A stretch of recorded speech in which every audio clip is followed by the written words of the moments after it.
तो महादेव ने इसी भूमि का चयन किया, हम यहां विराजेंगे।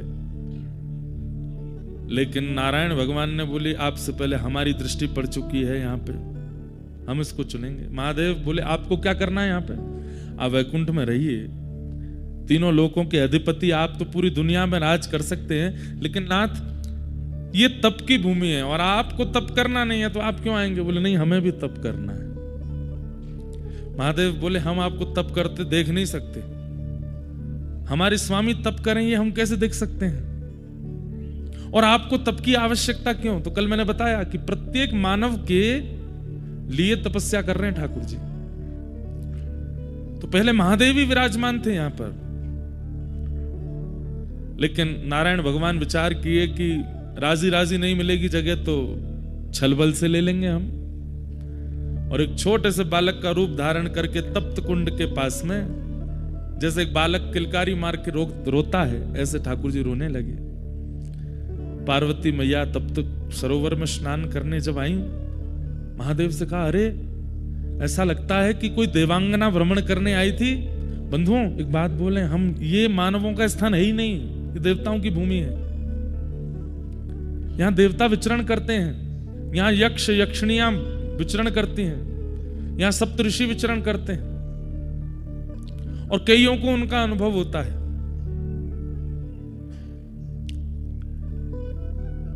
बस कभी अनुभव हो उससे डरिएगा नहीं। जैसे ही अनुभव हो कि कुछ विचित्र है, या तो छोटे कद का कोई दिख रहा है या बहुत विशाल कद का कोई दिखा, नारायण नारायण नारायण नारायण नारायण बस बोलते रहिएगा, डरिएगा नहीं, भयभीत मत होइएगा, क्योंकि ये भूमि उन्हीं की है, उनका यहां पर स्वाभाविक दिख जाना हो सकता है हो। और जून जुलाई के महीने में तो शायद होता ही नहीं है, क्योंकि भीड़ इतनी होती है। अभी यहां बहुत संख्या कम है, मेरे हिसाब से 2-2.5 हजार लोग भी नहीं होंगे पूरे बद्रीनाथ में। इतनी कम संख्या जब होती है तो निश्चित है कि देवजन्य आ ही जाते हैं। तो हो सकता है कि जो यहां निवास कर रहे हो उनको कुछ अनुभव हो जाए, वो बात अलग है। कोई घोड़ा बेच के सो जाता है तो उसको तो क्या ही अनुभव होगा, पर किसी को अनुभव हो जाए तो भयभीत मत होना, विचलित मत होना, भागना नहीं डर के, बस हाथ जोड़ करके नारायण नारायण नारायण, और थोड़ी सुध-बुध रहे तो जो दिखें उनसे प्रार्थना कर लीजिएगा कि आप आए, बड़ी कृपा। अब उनसे भी प्रार्थना कीजिए कि वो भी अनुग्रह करा दें। होगा कोई अनुभव सूक्ष्म रूप का ही, लेकिन होगा जरूर। हमें हो चुका है इसलिए हम बता रहे हैं आपको, घबराइएगा नहीं। तो ये तो देवांगनाओं की भूमि है, देवताओं की भूमि है। तो छोटे से बालक को देख के पार्वती जी महादेव के पास गई और जाकर के बोली, ऐसा लगता है कोई देवी अपना बालक छोड़ गई है यहीं पे, हम इसका पालन पोषण करेंगे। महादेव बोले रुक जाओ, मुझे तो ये बालक माया भी लगता है। इतनी भयानक कड़कड़ाटी ठंड में कोई माँ अपना बालक कैसे छोड़ के जा सकती है, वो भी देवी। अब भाई इंसानों की बात तो कुछ भी, इंसान तो कुछ भी कर सकते हैं, पर देवी देवता। पार्वती जी बोली आप हर जगह अपना ज्यादा दिमाग मत लगाया कीजिए, हो सकता है भूल गया हो कोई, ऐसे नहीं होता, ये माया भी बालक है, हम इसको नहीं लेंगे। पार्वती जी बोली नहीं, हम तो इसको रखेंगे। और जहां बद्री विशाल भगवान विराजमान है वहीं पर उनको विराजमान कर दिया, और खेलने के लिए बद्री फल यानी कि बेर, बद्री का मतलब क्या होता है? बेर। इसको बद्रीनाथ क्यों कहते हैं? 2 कथाएं हैं, सुनिएगा दोनों। तो बद्री फल यानी कि बेर, वो गेंद की आकृति का होता है। महादेव तो तपस्या में रहते हैं, उन पर कहां से खिलौना आए, तो बद्री फल ही दे दिया बालक को खेलने के लिए। छोटा सा बालक अपने कभी मुख में लेवे, कभी हाथ लेके उसको घूम घुमा के देखे। पार्वती जी तो बड़ी आनंद में है, लेकिन महादेव कह रहे हैं हमको पता नहीं क्यों जब से ये बालक आया है तब से हमको ऐसा लग रहा है कि कोई माया है। पार्वती जी छोड़ो, आप तो ऐसे सोचते रहे, चलिए तब सरोवर में स्नान करके आते हैं। महादेव बोले इसको भी ले चलो। नहीं नहीं, बाहर सर्दी बहुत है, हम इसको नहीं लेके जाएंगे, हम चलते हैं। दोनों गए, स्नान करके जैसे लौटे तो कपाट बंद। पार्वती जी बोली इतने बड़े बड़े दरवाजे बंद कैसे हुए? महादेव बोले हमको तो पहले ही लग रहा था वो बालक मायावी है। जैसे ही दोनों दरवाजे खोले तो खुले नहीं। खूब प्रयास किया, महादेव ने क्रोध में भर करके जैसे ही अपने भुजा का प्रहार किया तो द्वार जैसे ही खुला, आहा, शांताकारं भुजगशयनं पद्मनाभं सुरेशम। जो शेष शैया पर शयन करते हैं, शांत जिनका आकार है, पद्मनाभ जो हैं जिनके नाभि से कमल प्रकट होता है। एक बात आपको बताएं, कमल ब्रह्मा की रचना नहीं है, कमल भगवान की रचना है, इसलिए भगवान को बहुत प्रिय है। ब्रह्मा जी ने पूरी सृष्टि बनाई, मुझे आपको बनाया, पर कमल ब्रह्मा ने नहीं बनाया। इसलिए आप चाहे जो भी कुछ प्रस्तुत कीजिए, ठाकुर जी की प्रस्तुति में वो वस्तु अति प्रिय है जो ठाकुर जी ने बनाई है, या लक्ष्मी जी ने बनाई है, या किशोरी जी ने बनाई है, या महादेव से प्रकट हुई है। कमल भगवान से प्रकट हुआ है। बल्कि विधाता कमल नहीं बनाते, कमल विधाता को जन्म देता है, कमल पर विधाता आते हैं।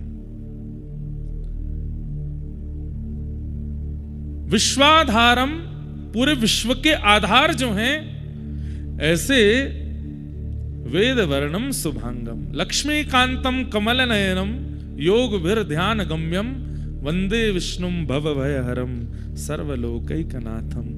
ऐसे ठाकुर जी प्रकट हो गए और दोनों भुजा अपने घुटने पर रखी हैं और तपस्या की मुद्रा में ठाकुर जी विराज गए। महादेव हाथ जोड़ के बोले, भगवान आपको तप की आवश्यकता क्यों है?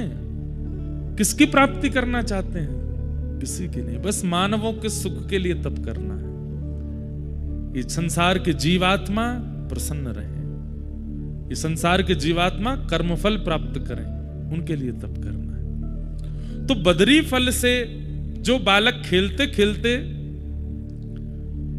नारायण के रूप में प्रकट हो गए, इसलिए भी इनका नाम बद्रीनाथ है। दूसरा भाव, पूरे विश्व में नारायण जहां भी गए हैं लक्ष्मी साथ गई, यहां पे नहीं आई। क्यों? तपस्या में पत्नी साथ नहीं आएगी। उसके पीछे कारण क्या है? यहां पर भगवान बोले भैया हम तप करेंगे, गृहस्थाश्रम थोड़ी निभाना है। यहां पर लक्ष्मी जी से कहा आप वैकुंठ में रहिए, हम यहां तप की मुद्रा में विराज रहे हैं। ऐसे ही रो रहे थे बद्रीनाथ भगवान भी, बद्री फल दे दो बालक को। तो क्या बता रहा था मैं? लक्ष्मी जी को भगवान बोले देवी हम तप करेंगे और तप के बीच में आप यदि हमारे साथ रहोगी, कभी कुछ सीरा बना लाओगी, लो बहुत ठंडा सीरा खा लो, कभी कुछ काढ़ा बना लाओगी, बहुत ठंडा कुछ काढ़ा पी लो, कभी सौल उड़ाओगी, कभी कंबल उड़ाओगी, कभी घी की मालिश करोगी, कभी गरम गरम जल लाओगी, कुछ करो, हमको तुम तप में देख तो पाओगी नहीं, इसलिए तुम वैकुंठ ही रहो, हमारे तप में विघ्न होगा। यहाँ के सेवायत बद्रीनाथ भगवान के स्पर्श करने वाले रावल जी को भी अधिकार नहीं है कि वो विवाह करें। वो भी आजीवन जब तक बद्रीनाथ भगवान की सेवा करेंगे वो भी ब्रह्मचर्य में रहेंगे, क्योंकि तपस्वी की सेवा ब्रह्मचारी ही कर सकता है। लेकिन लक्ष्मी जी से देखा नहीं गया। लक्ष्मी जी विचार करने लगी कि मैं क्या करूं, और तभी लक्ष्मी जी मन में विचार किया कि बदरी फल जो है यानी कि बेर, ये जिस पेड़ पर लगता है उस पेड़ की तासील बहुत गर्म होती है। सबसे ठंडा वृक्ष होता है चंदन का, और सबसे गर्म वृक्षों में एक गर्म वृक्ष होता है बेर का। लक्ष्मी मैया ने विचार किया कि ठाकुर जी बैठे हैं, इतनी ठंडी वायु चल रही है, ब्यार चल रही है, बर्फ गिर रही है, मैं अपने नाथ को देख नहीं पा रही। तो जहां पर ठाकुर जी बैठे थे ठीक वहीं कमर लगा करके लक्ष्मी जी ने विचार किया लक्ष्मी रूप में तो नहीं रह सकती, तब आप बदरी वृक्ष बन करके प्रकट हो गए, ताकि इनका स्पर्श रहेगा तो ठाकुर जी को ज्यादा शीतलता का अनुभव नहीं होगा। इसलिए बद्रीनाथ, बद्री यानी बेर, और यहाँ की बद्री यानी श्री लक्ष्मी ही बद्री वृक्ष बन के खड़ी हैं, इसलिए बद्रीनाथ माने लक्ष्मीनाथ, वही ठाकुर जी यहाँ विराजमान है। ऐसे श्री बद्रीनाथ। इस भूमि की इतनी सुंदरता का कारण क्या है? भागवत में वर्णन है। जब भगवान यहां पर तप करने के लिए बैठे तो कोई भी तप करने बैठे सबसे पहले सिंहासन हिल जाता है इंद्र का। इंद्र सोचता है कि अब ये तप करके मेरे सिंहासन को लेंगे। इंद्र को यह नहीं पता कि वो त्रिलोकीनाथ हैं, वो चाहते हैं तो तुम सिंहासन पर बैठते हो, लेकिन फिर भी उसको चिंता हो गई। इंद्र ने एक ही बाण है उसके पास सबकी तपस्या भंग कराने का, कामदेव से जाकर के कहा, ये हमारे तप कर रहे हैं ठाकुर जी, इनको कहीं ना कहीं इंद्र की पदवी चाहिए, आप जाकर के कुछ योजना बनाओ। कामदेव बोले, तुम पे एक ही काम है, कोई भी तप करने बैठता है मुझे भेज देते हो। महादेव ने जला करके भस्म कर दिया था मुझको, नारद जी से तुमको कुछ हुआ, नारद जी के लिए भेज दिया, यही करते रहते हो। अभी भगवान तप कर रहे हैं, करने दो उनको। वो नहीं नहीं नहीं नहीं, देवलोक की रक्षा के लिए जाओ। तो कामदेव जब आता है, कोई ऐसा नहीं कि वो पुरुष, वो माहौल बनाता है ताकि चित्त में काम का प्रादुर्भाव हो। और माहौल के लिए उसने क्या किया, सुंदर पवन बहने लगी, सुंदर सुंदर वृक्ष प्रकट कर दिए इन पर्वतों पर, ऐसी सुंदरता फैला दी। यहां थोड़ी दूर पर फूलों की घाटी है, हेमकुंड साहिब जाते हैं वहां पर, ऐसे सुंदर पुष्प हैं, विश्व के सबसे सुंदर पुष्पों की घाटी है यहां पर। कामदेव ने सुंदर पुष्प, सुंदर वृक्ष, सुंदर सब कुछ व्यवस्थित कर दिया कि देख करके सबके चित्त में काम प्रकट होने लगे।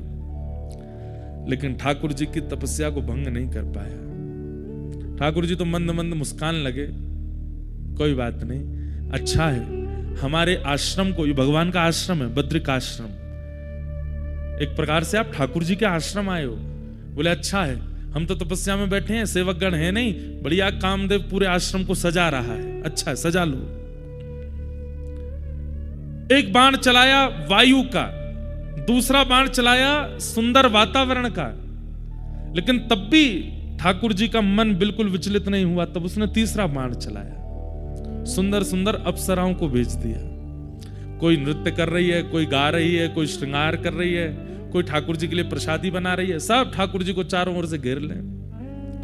ठाकुर जी मंद मंद मुस्कुरा रहे हैं देख करके, बढ़िया है, आनंद करने तो। अनेक प्रयास करने पर भी जब ठाकुर जी की तपस्या भंग नहीं हुई, कामदेव ने सबरे बाण चला दिए। अंत तो गत्वा कामदेव आया और चरणों में आकर के क्षमा प्रार्थी हो गया। बोले नाथ, असंख्य वर्षों तक मैं आपको विचलित करने का प्रयास करता रहा, लेकिन आप ना तो विचलित हुए और सबसे बड़ी बात ना क्रोधित हुए, आपको गुस्सा भी नहीं आया, आप मुस्कुरा रहे हैं। मुझसे गलती हो गई, अपराध हो गई, क्षमा कर दो। भगवान बोले नहीं, हमको तो बहुत प्रसन्नता है, हम तो यहां तपस्या कर रहे थे, उठना हमारा है नहीं, तुमने बढ़िया हमारे आश्रम को सजा दिया, बहुत अच्छा किया, अब जाओ, नहीं सब यहीं रह जाओ, इस नगर की और इस आश्रम की सुंदरता बढ़ाते रहो। तो ये जो सुंदरता है यहां पर, ये जो सौंदर्य है, ये किया गया था ठाकुर जी की तपस्या भंग करने के लिए, लेकिन ठाकुर जी ने इस सौंदर्य को सदा के लिए यहीं पर अवस्थित कर दिया। और भगवान ने कहा देखो, हर तपस्या करने वाला अपनी तपस्या तोड़ दे ऐसा नहीं है। और ये तुम बात बात पर अप्सराओं को लाके खड़ा मत किया करो। तुम सोचते हो कि हमें अप्सराएं अपने ऊपर व्याकुल कर लेंगी, बोले गलती हो गई भगवान बोले रुको।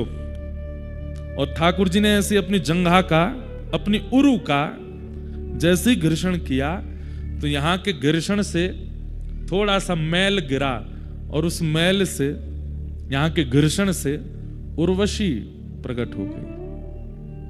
कहते हैं प्रकट तो अनेक अप्सराएं हुई भगवान के ऐसी जंघा का घर्षण करते ही, ऐसी अप्सराएं प्रकट हुई, ऐसी अप्सराएं प्रकट हुई कि इंद्र अपनी अप्सराओं से सबके मन को विचलित करता है, लेकिन ठाकुर जी के जंघा से जैसे ही अप्सराएं प्रकट हुई, स्वयं कामदेव विचलित हो गया।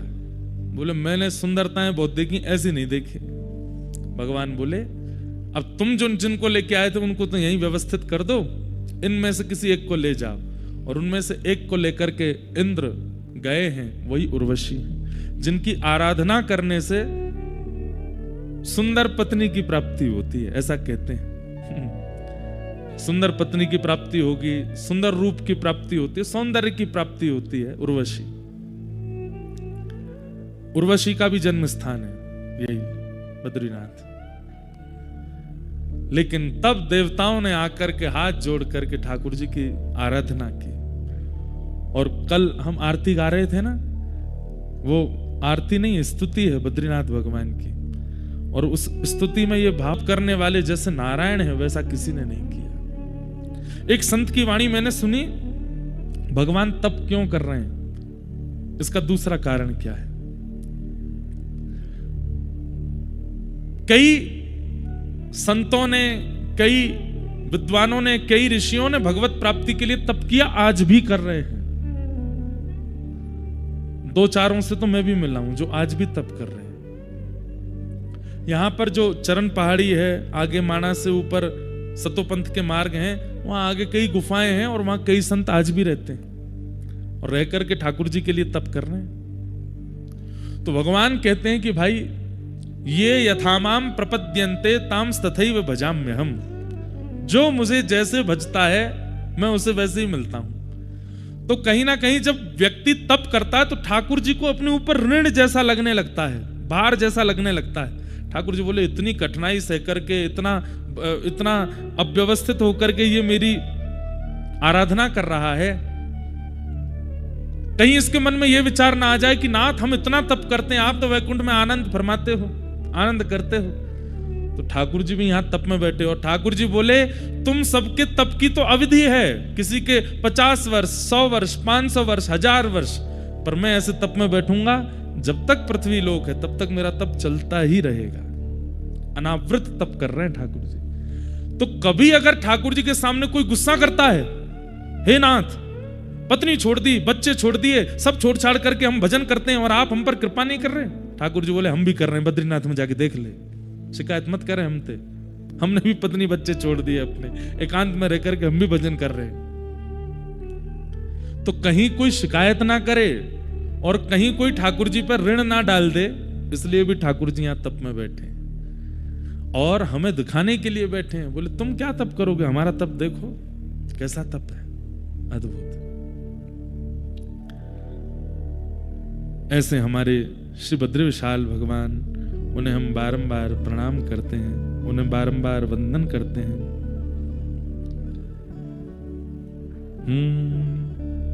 शक्ति गौरी गणेश सारद नारद मुनि उच्चारणम, योग ध्यान अपार लीला श्री बद्रीनाथ विश्वंभर, श्री बद्रीनाथ विश्वंभरम। इंद्र चंद्र कुबेर दिनकर धूप दीप निवेदितम, सिद्ध मुनि जन करत जय जय श्री बद्रीनाथ विश्वंभरम, श्री बद्रीनाथ विश्वंभरम, श्री बद्रीनाथ विश्व। और आशेष सुमिरन करत निस दिन, ध्यान धरत महेश्वरम, श्री वेद ब्रह्मा करत स्तुति बद्रीनाथ विश्वंभरम, श्री बद्रीनाथ विश्वंभरम। कैलाश में एक देव निर्जन, शैल शिखर महेश्वरम, राजा युधिष्ठिर करत स्तुति बद्रीनाथ विश्वंभरम, श्री बद्रीनाथ विश्वंभरम, श्री बद्रीनाथ विश्वंभरम। विश्वंभर, विश्व के जो पालक हैं ऐसे श्री बद्रीनाथ भगवान, उन्हें हम बारंबार प्रणाम करते हैं। जिनकी आराधना यहाँ इंद्र भी करते हैं, चंद्र भी करते हैं, सूर्य भी करते हैं, कुबेर भी करते हैं, शेष भी करते हैं, महादेव भी करते हैं, यक्ष किन्नर सब आकर के यहाँ पर स्तुति करते हैं। ऐसे बद्री विशाल भगवान को हम बारंबार प्रणाम करते हैं। कितनी बात बताऊं, हमको तो आती रहती है कोई ना कोई बातें। स्वर्ग का मार्ग भी यही है। अच्छा, आज सुबह एक भावना चित्त में आई, स्वर्ग का रास्ता, यहीं से पांडव लोग गए थे स्वर्गारोहण को। स्वर्ग का रास्ता तो यह है, पर वैकुंठ का रास्ता, वैकुंठ का रास्ता कहां है बताओ, किसी को पता है? वैकुंठ का रास्ता शरीर, ये शरीर ही वैकुंठ दिलाता है। ये 4 पहिया गाड़ी होती है, वही ले जाती है कहीं ना कहीं। ऐसे ये 4 पहिया है हमारे, 2 हाथ 2 पैर, ये 2 आंखें, ये 2 हेडलाइट हैं हमारी। ये पेट्रोल डालने वाला जो टैंक होता है वो ये रहा, मुंह यहीं से जाता है सब। पेट जो है टैंक है, कोई गाड़ी की 50 लीटर होती है, कई 60 लीटर, कोई 80-90 लीटर, ऐसी हम सबके भी लीटर बने हुए हैं। कोई 2 रोटी, कोई 4 रोटी, कई होंगे तो महाराज 18 रोटी चल जाती है, कई तो नाप के पाते हैं, इतनी चाहिए। आजकल तो ऐसे बच्चे नहीं है, पर हमने देखे हैं ऐसे भी, कब खिला दो।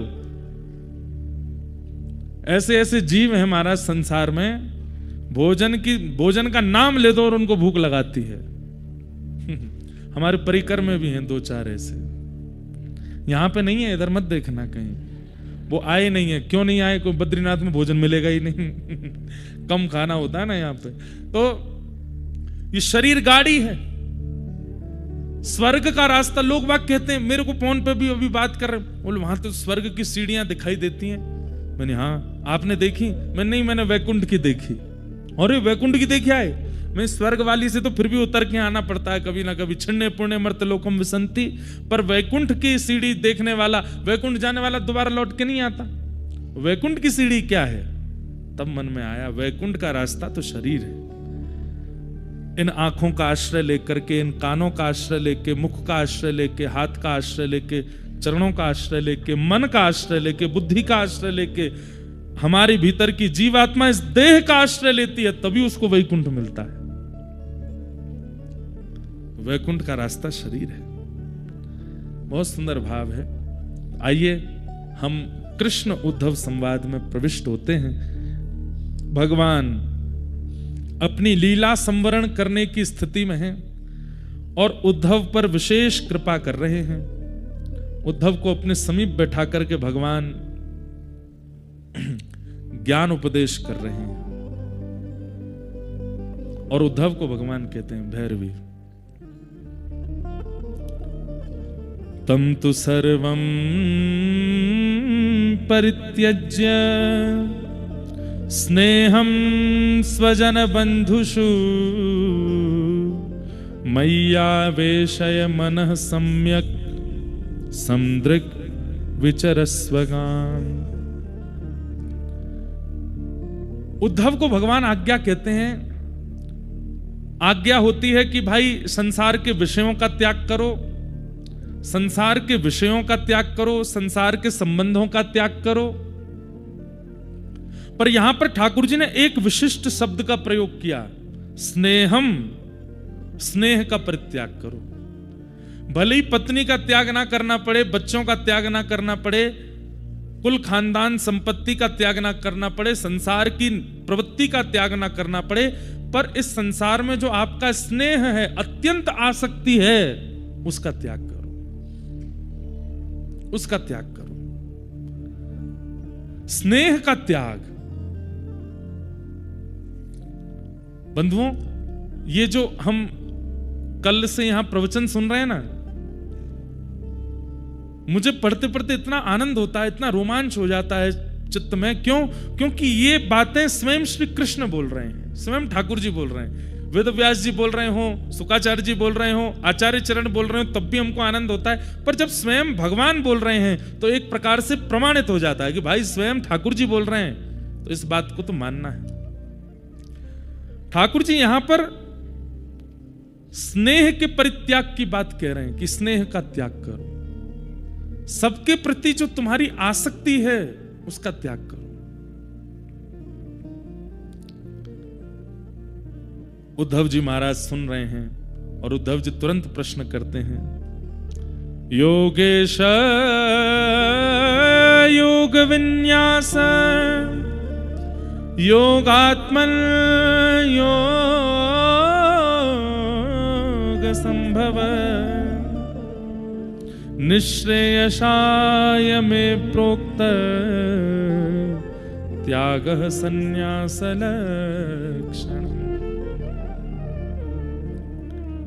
बंधुओं, अगर किसी व्यक्ति को रोटी की भूख लगी हो और आप उसको दूध निवेदित कर दो, क्या उसका पेट भरेगा तृप्ति से? नहीं भरेगा। किसी व्यक्ति को रोटी की भूख लगी है, आप उसको दूध ऑफर करो, दही ऑफर करो, पानी ऑफर करो, कुछ भी, मतलब रोटी के अलावा कुछ भी देने का प्रयास करो।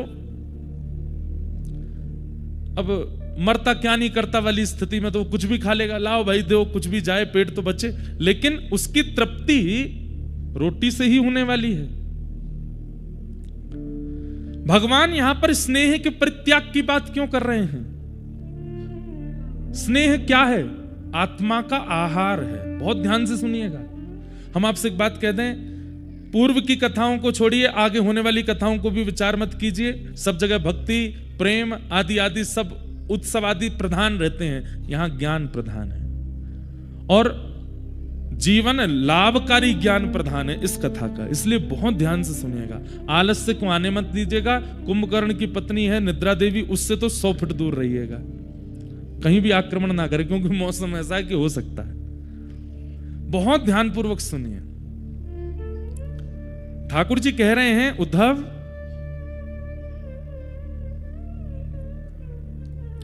व्यक्ति की भूख रोटी मिटा सकती है, दूध नहीं, दही नहीं, अन्य अन्य सामग्री नहीं।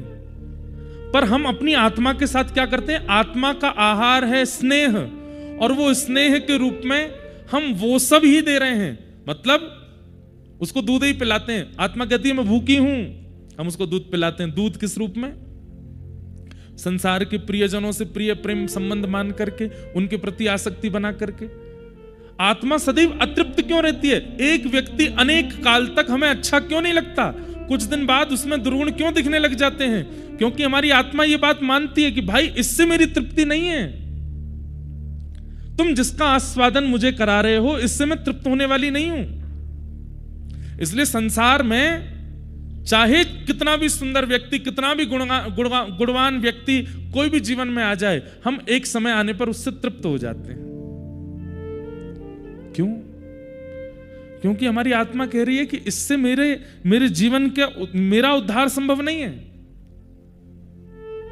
स्वयं भगवान कहते हैं, स्नेह केवल मुझसे करो उद्धव, क्योंकि तुम्हारी आत्मा की तृप्ति केवल मुझसे होगी और किसी से नहीं होगी। बाकी सबों से तुम इंद्रिय तृप्त करते हो और तुम्हें ऐसा लगता है कि आत्मा तृप्त हो रही है। नहीं, इंद्रिय तृप्त होती है, आत्मा नहीं। तुम्हारे चित्त की तृप्ति का कारण तो केवल मैं बनूंगा। यहां से जितना नीचे उतरते चले जाओगे, इंद्रिय सुख के सामग्रियां खूब मिल जाएंगी। यहां इंद्रिय सुख की कोई समाधान नहीं है, यहां पर इंद्रियों सुख की कोई सामग्री नहीं है। पर फिर भी जाड़ा लग रहा है, ठंड लग रही है, कुकुड़ रहे हैं महाराज, बुखार में हैं, दवाई खा रहे हैं, सिरप पी रहे हैं, डॉक्टरों से मिल रहे हैं, लेकिन फिर भी चित्त सुखी है, आत्मा को तृप्ति हो रही है। कुछ नहीं तो बद्री विशाल को नहीं देख पाए तो आकाश को देख लेते हैं, पर्वतों को देख लेते हैं, उन्हीं से तृप्त होने लग जाता है चित्त। ठाकुर जी कह रहे हैं, उद्धव, व्यक्ति के आत्मा का आहार मैं हूं और वो मुझे छोड़ करके सब कुछ खिलाता है, इसलिए उसकी आत्मा कभी तृप्त नहीं होती। पत्नी भी जीवन में आवे, बच्चे भी जीवन में आवे, जो भी जीवन में आवे, अगर वो मेरे माध्यम से आएगा उसको तृप्ति का अनुभव होगा। अगर वो बिना मेरे माध्यम से केवल इंद्रिय सुख के लिए किसी को जीवन में आश्रय देगा, वो अतृप्त ही रहेगा। और अगर मेरी प्राप्ति नहीं कर पा रहे हो, मेरे से स्नेह नहीं हो पा रहा है, तो त्याग करो, धीरे धीरे त्याग करना प्रारंभ करो। जब ये घड़ा खाली होगा, जब इसमें मुझे अवकाश दिखाई देगा, खालीपन दिखाई देगा, तो मैं अपना प्रेम रस स्वयं उड़ेलने का प्रयास करूंगा। इसलिए त्याग करो। त्याग का मतलब शारीरिक त्याग नहीं, शरीर से त्याग करना उचित नहीं है, शरीर से त्याग करना बहुत श्रेष्ठ नहीं है। शरीर, मैंने कल भी कथा में कहा था, शरीर से किसी को छोड़ देना बहुत बड़ी बात नहीं होती, पर चित्त से छोड़ना ये बहुत कठिन होता है। एकादशी का व्रत हो, करवा चौथ के व्रत हो, माताएं अन्न त्याग देती हैं, पर यूं ही देखती नहीं चंद्रमा कब निकलेगो, कब निकलेगो। क्यों? अरे रोटी, तू कितनी भाग्यशाली है। कोई खाने वाला दिख जाता है तो करवा चौथ वाले दिन माताएं कहती हैं हमारे सामने मत खा गए। क्यों? हमने शरीर से तो त्याग कर दिया, पर चित्त से नहीं कर पा रहे। चित्त यूं ही ढूंढ रहा है। अब कल बद्रीनाथ में पहाड़ों के पीछे थे, चंद्रमा दिखाई नहीं रहे रात में। एक दो माताएं जहां हम रुकी वहां पे भी, यहां तो चंद्रमा दिख ही नहीं रहा है, कहां है? बोले पहाड़ों के पीछे छिप गया है। तो बेचारियों ने अपने घर में वीडियो कॉल करके कहा वहां का चंद्रमा दिखा दो। तो वीडियो कॉल करके जहां की वो हैं वहां के चंद्रमा देख रही हैं। बोले महाराज जी हमने तो वहीं का चंद्रमा देखा। मैंने बहुत बढ़िया, हो जाओ शुरू। शरीर से त्याग करना बड़ी बात नहीं है, चित्त से त्याग। और चित्त का त्याग कैसा है? चित्त का त्याग ऐसा है कि एक बार छूटा दोबारा आएगा नहीं। एक बार रोटी अगर त्याग दी तो दोबारा उसके प्रति इच्छा नहीं होगी। चित्त का त्याग कैसा है कि चित्त अगर त्याग करता है तो जिसका त्याग किया उसके प्रति घृणा बुद्धि हो जाती है, और घृणा बुद्धि ना भी हो तो उसकी आवश्यकता नहीं लगती है। यह चित्त का त्याग है। शरीर का त्याग कैसा है? मजबूरी लगती है, छोड़ना ही पड़ेगा, आवश्यकता तो बहुत है लेकिन क्या करें, छोड़ना है। शरीर का त्याग नहीं। भगवान तो कितनी बार आज्ञा करते हैं, बोले मैं भी गृहस्थाश्रम में रहता हूं, सबके संग रहो, सबके बीच में रहो, पर अपने चित्त पर किसी को अधिकार जमाने मत दो।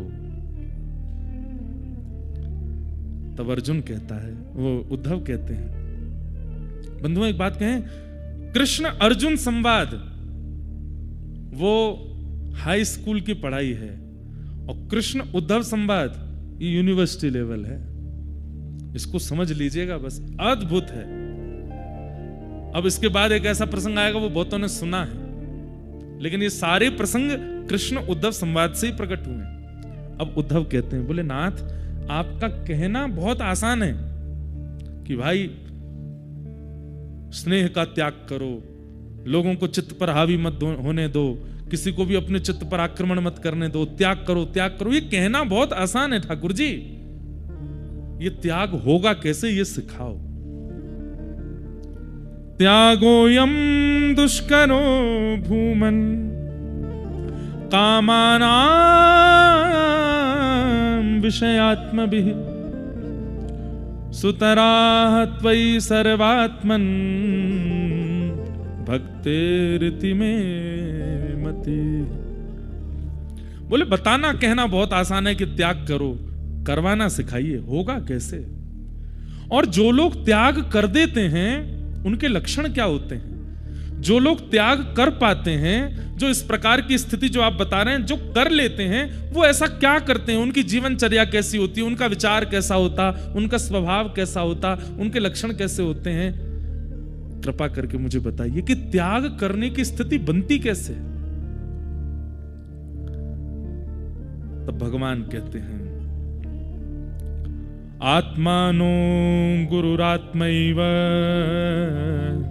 पुरुषस्य विशेषतः यत् प्रत्यक्षानुमानाभ्यां श्रेयो सावनुविन्दते प्रायेण मनुजालोके लोकतत्त्वविचक्षणा समुद्धरन्ति आत्मानम् आत्मानैवाशुभाशयात्। कितनी अच्छी बात ठाकुर जी कह रहे हैं। त्याग वो ही कर सकता है, दो लोग। कौन? पहला वो जिसने संसार के विषय को चखा ही ना हो। जिसने चखा ही नहीं होगा उसके जीवन में विषय आएगा कैसे? समझ रहे हैं हमारी बात? बहुत ध्यान से सुनिएगा। बोले जिसने विषय का कभी रस ही नहीं लिया है, विषय का आस्वादन ही नहीं किया, वो उस विषय में आसक्त कैसे होगा? या तो उद्धव वो व्यक्ति निरासक्त रह सकता है जिसने कभी विषय का आस्वादन नहीं किया हो, और दूसरा कौन? बोलो जिसने अतीत में आस्वादन कर लिया हो। उद्धव बोला बीच में कोई नहीं है। बोले या तो आस्वादन ही नहीं किया हो या अतीत आस्वादन कर लिया हो, ये दो ही लोग निरासक्त हो सकते हैं। मध्यस्थ कौन है? भगवान बोले मध्यस्थ वो है जो संपूर्ण विश्व को गुरु में मान करके हर स्थिति से कुछ ना कुछ अनुभव कर लेता हो, पूरे विश्व के चलन चाल को पहचान जाता हो, विश्व का ज्ञान जिसको हो गया हो। सीधी बात, ज्यादा कॉम्प्लिकेटेड नहीं करेंगे। 3 लोग निरासक्त हो सकते हैं। पहला, जिसने कभी विषय का आस्वादन नहीं किया हो वो। दूसरा, जिसने विषय का अतिशय भोग कर लिया हो, अब ऊब चुका हो वो। तीसरा, जिसने ज्ञान मार्ग लेकर के गुरुजनों का आश्रय करके और ज्ञान मार्ग से इस विषय का बिना आस्वादन किए ही सब कुछ जान लिया हो कि इस विषय का क्या फल है, ऐसा करने से क्या होता है, इससे क्या होगा, इससे क्या होगा। 3 ही लोग हैं जो निरासक्त रह सकते हैं। अब हम आप सब कौन सी श्रेणी में जा सकते हैं बताओ? पहली वाली तो निकल चुकी है, विषय का आस्वादन ना किया हो, ऐसा तो यहां कोई बैठा नहीं है। हाँ, आज भी कई पापजन्य विषय हैं संसार के, उनका हमने स्पर्श तक नहीं किया है, लेकिन फिर भी संसार के कई विषयों में हम सब लोग आ चुके हैं। अब आस्वादन एक बार चख लिया है तो अब तो वो जाने वाला है नहीं। अब अतीत किया तो प्रतीक्षा करो कि अति में चख लें, इतना कर लें कि महाराज एक दिन उससे पूरा मन ही भर जाए। तो इसमें भी भय है, क्या पता मन भरा ही नहीं तो करते ही चले गए, पाप हो गया। तो हमारे पास तीसरा रास्ता बताया, क्या? ज्ञान मार्ग। और ज्ञान मार्ग का मतलब क्या है? गुरु शरणागति का मार्ग। गुरुजनों के आश्रय में बैठ करके उद्धव, जो व्यक्ति सत्संग श्रवण करता है, गुरु वाणी श्रवण करता है, गुरु आज्ञा श्रवण करता है, मेरे द्वारा किए गए प्रवचनों को श्रवण करता है, ऐसा व्यक्ति बिना विषय का आस्वादन किए बैठे बैठे श्रवण इंद्रिय से ही विषय निवृत्त हो सकता है। कैसे? आप हलवाई की दुकान पर खड़े थे, लड्डू बन रहा था, आप देखते जा रहे हैं, अब घी डाल दिया, इसमें शक्कर डाल दिया, इसमें बेसन डाल दिया, अब तो इसमें जो है बढ़िया भुने हुए बादाम डाल दिए, अब तो इसमें जो है काजू डाल दिया, किशमिश डाल दी, बढ़िया घोंट रहे हैं महाराज, उसकी सुगंधी बेसन की आ रही है। आहा, अब तो बस यूं लग रही है कब बढ़िया लड्डू बने, गोल गोल गरम गरम मिले हमको। इतने में ही हम पीछे से किसी ने बुलाया तो हम एक क्षण के लिए पीछे गए, लौट करके आए तो देखने लगे अब तो लड्डू बन रहे हैं, अब तो खाने का मन हो रहा है। इतने में ही किसी ने आकर के बोला ये लड्डू मत खाना। आपने कहा मैं इसको इतनी देर से देख रहा हूं और इसका आस्वादन करने के लिए मेरी जीभ बिल्कुल लालायित बैठी है, आप मना कैसे कर सकते हो? बोले जैसे तुम पीछे गए थे ना, बोले हाँ, तभी एक सामग्री ऊपर से गिरी, उस सामग्री का नाम था विष, और वो विष इसमें गिर गया है। लेकिन ये लड्डू वाला केवल अपने लड्डू बेचना चाहता है, ये सोच रहा है इतनी सामग्री बन गई है बर्बाद चली जाएगी, इसमें अभी अभी विष गिरा है, इसके बाहरी परकोटे पे मत जाओ, ये बादाम पर आकृष्ट मत हो, तुम काजू पर आकृष्ट मत हो, इसका बेसन और देसी घी और इसके खांड का दर्शन मत करो, इसकी सुगंधी पे मत जाना, इसमें विष गिरा हुआ है, खा लोगे नीले पड़ जाओगे, प्राण निकल जाएंगे तुम्हारे। क्या होगा? जैसे ही सुना और प्रमाण भी मिल गया कि हाँ पास में एक शीशी पड़ी है, उस पर लिखा था ऊपर पॉइजन गिर गई है उसमें, क्या करोगे? भले ही आप 1 घंटा हलवाई की दुकान पर खड़े खड़े उसको देख रहे थे, जीभ लपलपा रहे थे, खाना है खाना है, पर जैसे ही पता चला कि इसमें विष है, खाओगे आप? चाहे आपकी प्रबल इच्छा हो गई है उसको खाने की, आप बिल्कुल अपलक नेत्रों से लड्डू देख रहे हैं और आपका बस मन हो रहा है कब ये मेरी जीभ पर जाए, लेकिन पता चल गया है कि इसमें विष है, पाएंगे आप? नहीं पाएंगे। फिर भी कोई पाएगा? हाँ ना कछु तो बोलो भैया, नहीं पाएंगे ना। लेकिन हजारों सालों से कथाएं होती आ रही हैं और हजारों सालों तक होते रहेंगे। हम यही बताते जा रहे हैं सारे कथा वक्ता कि जो लड्डू खाने के लिए बैठे इसमें विष है, फिर भी नहीं छोड़ रहे, फिर भी उसका आस्वादन करते। वो लड्डू क्या है? संसार के विषय भोग, संसार की आसक्तियां, संसार के वो सारे विषय जो हमको पकड़ लेते हैं अपने पास, नहीं करने देते कुछ भी, नहीं होने देते किसी और का, नहीं होने देते प्रभु शरणागति में। भगवान कहते हैं क्या करो? बोले सुनते रहो गुरुजनों की बात। वो कहते रहेंगे इसमें विष है, विष है, विष है, विष है, विष है। कभी तो मन चेतेगा, कभी तो मन चेतेगा। और जिस दिन मन चेत गया उस दिन संसार के सारे विषय विष के समान दिखने लगेंगे और बिना आस्वादन किए ही त्याग हो जाएगा। उद्धव, ये त्याग का मार्ग है। उद्धव बोला कोई प्रमाण दो। बोले प्रमाण दूं? बोले हाँ। तब भगवान कहते हैं सुनो, तुम्हें एक प्रमाण की कथा सुनाता हूं कि यदुनैव महाभागो ब्रह्मण्येन सुमेधसा, कि यदुनैव महाभागो ब्रह्मण्येन सुमेधसा, पृष्टः सभाजितः प्राह प्रश्रयावनतं द्विज। उद्धव, हम किस कुल में जन्मे हैं? उद्धव बोला हम यदुकुल में हैं। अच्छा एक बात बताओ, मैंने यदुकुल क्यों चुना, तुम्हें पता है? उद्धव बोले नहीं। बोले इतने बड़े बड़े तपस्वी, इतने बड़े बड़े ज्ञानी, इतने बड़े बड़े वैदज्ञ हैं संसार में, पर मैंने यदु महाराज के वंश को ही क्यों चुना कि मुझे इसी में अवतार लेना है? उद्धव बोले मुझे नहीं पता। बोले चलो आज बताता हूं। बोले हमारे कुल के पित्र हैं, हमारे पूर्वज हैं यदु महाराज। और वे यदु महाराज एक बार अत्यंत, जब संसार के बहुत विषय भोग सब कुछ उन्होंने देख लिया, संसार की खूब उपलब्धियां देख ली, संसार का खूब वैभव देख लिया, ऐश्वर्य देख लिया, नाम प्रतिष्ठा सब कुछ उन्होंने अनुभव कर लिया।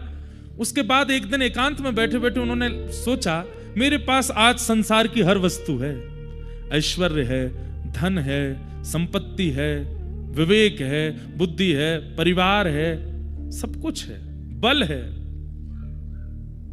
एक व्यक्ति को जीवन जीने के लिए जो जो वस्तु चाहिए वो सब है, और थोड़ा बहुत नहीं है, अति में है, लेकिन फिर भी मन को शांति क्यों नहीं है? तब हमारे कुल के प्रणेता श्री यदु जी महाराज, वे मेरे परम भागवत भक्त श्री प्रहलाद जी के पास गए और प्रहलाद जी से जाकर के उन्होंने अपना ये मन का भाव कहा कि मैंने सब कुछ देख लिया अपने जीवन में, लेकिन मेरे मन को एक स्थिरता, एक शांति का अनुभव नहीं होता प्रहलाद जी। तो प्रहलाद जी महाराज बोले आपको सत्संग की आवश्यकता है, आपको एक दिशा निर्देशन करने वाले गुरु की आवश्यकता है। यदु बोले कौन है गुरु? मैं बड़े बड़े गुरुजनों के पास जाता हूं, वे सब तो मुझे ही प्रणाम करने लगते हैं, वे सब तो मुझे ही वंदन करने लगते हैं। ऐसे कौन से गुरु होंगे जो मुझे शिष्य रूप में स्वीकार करें? बोले आपको गुरुजन प्रणाम क्यों करते हैं? इसलिए प्रणाम करते हैं क्योंकि उनको पता है आप यदु हो, आप अत्यंत श्रेष्ठ हो। ऐसे व्यक्ति के पास आपको जाना चाहिए जिसकी आपकी श्रेष्ठता और अश्रेष्ठता से कोई फर्क ना पड़ता हो। गुरु वो है जो माला पहनाने वाले का ज्यादा प्रेम ना करे, गाली देने वाले से ज्यादा बैर ना करे। ऐसा गुरु जीवन में आना चाहिए। बोले ऐसे गुरु कौन है? बोले चलिए मेरे साथ। तभी आप उनको लेकर के गए। आहा, प्रहलाद जी महाराज कहते वो रहे आपके गुरु। यदु महाराज ने देखा क्या है, तभी देखा तो मिट्टी पूरे अंग पर लपेटी हुई है, कहीं भस्म लगा रखी है, कूड़ा कचड़ा पड़ा है, पूरी मिट्टी से अपने तन को लपेट रखा है, पतला दुबला शरीर है, बड़ी जटाएं हैं। आहा, लेकिन मिट्टी में ऐसे धसे हुए हैं, पर जहां जहां से मिट्टी का अवकाश है वहां से ऐसा लगता है जैसे मानो दिव्य तेज प्रकट हो रहा हो। कौन है? भगवान के परम अवतार अवधूत चिंतन श्री गुरुदेव दत्त, श्री दत्तात्रेय भगवान। बोलो दत्तात्रेय भगवान की जय। बोलिए हमारे पीछे अवधूत चिंतन श्री गुरुदेव दत्त, बोलिए।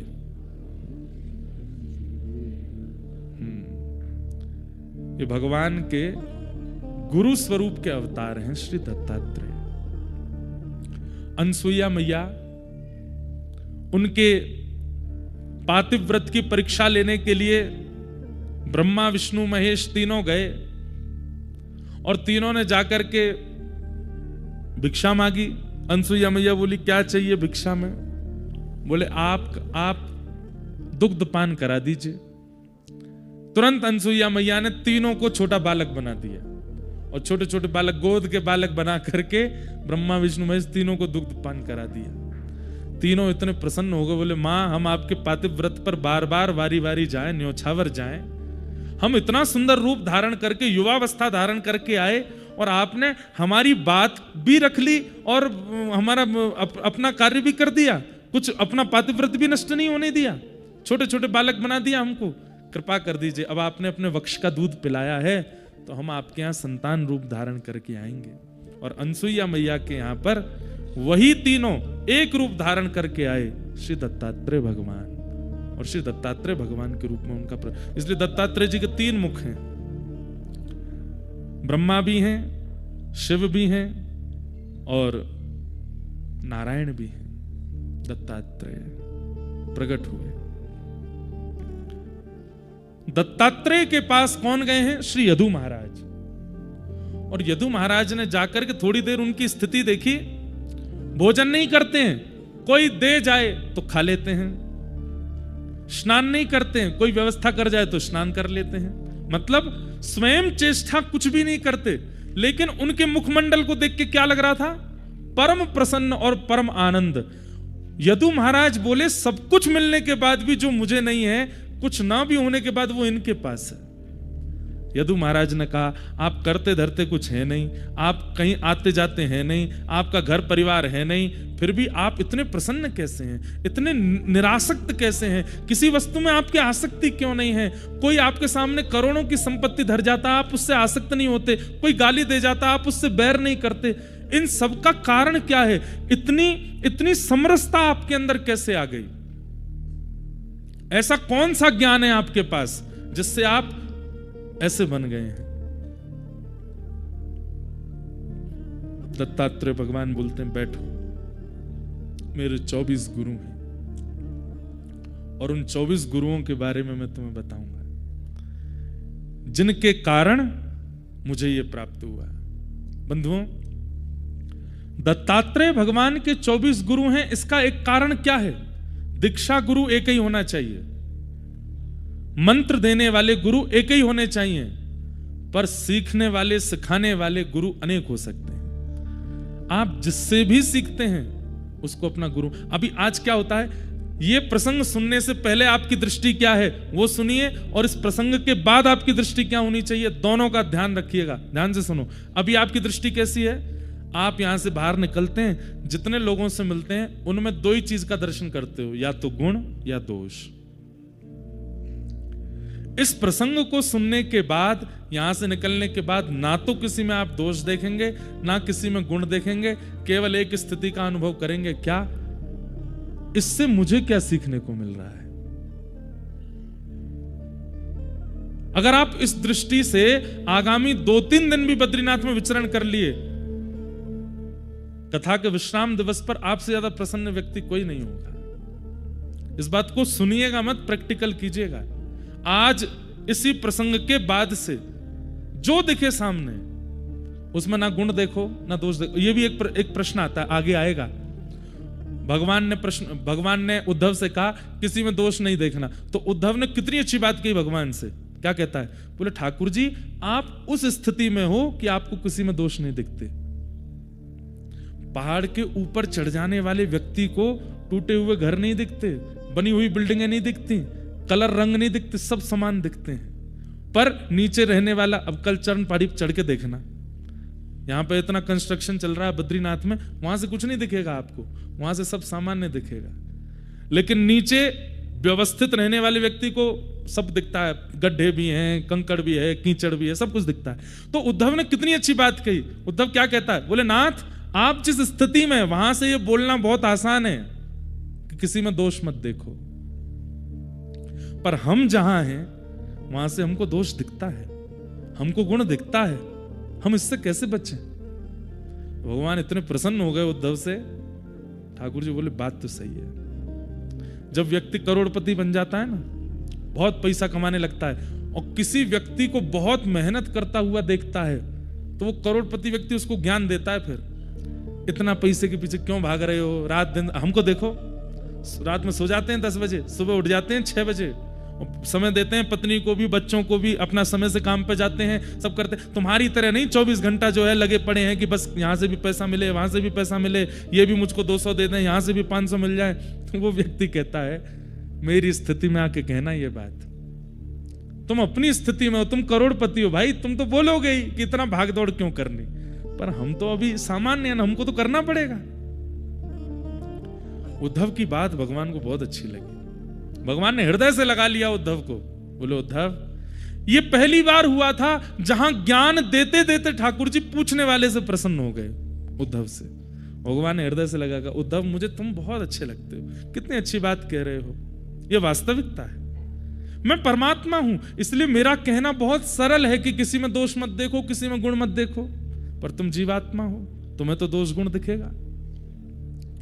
ठीक है, दोष गुण दिखने की प्रवृत्ति नहीं जाएगी ना, नहीं जाएगी तो फिर एक काम करो। बोले क्या, इतना तो तुमको करना पड़ेगा। बोले क्या, सब में गुण देखो, खुद में दोष देखो, सब में गुण का दर्शन करो। चाहे अपनी पद से कितना भी गिरा हुआ व्यक्ति तुम्हारे सामने आ जाए, उसमें भी गुण दर्शन करो।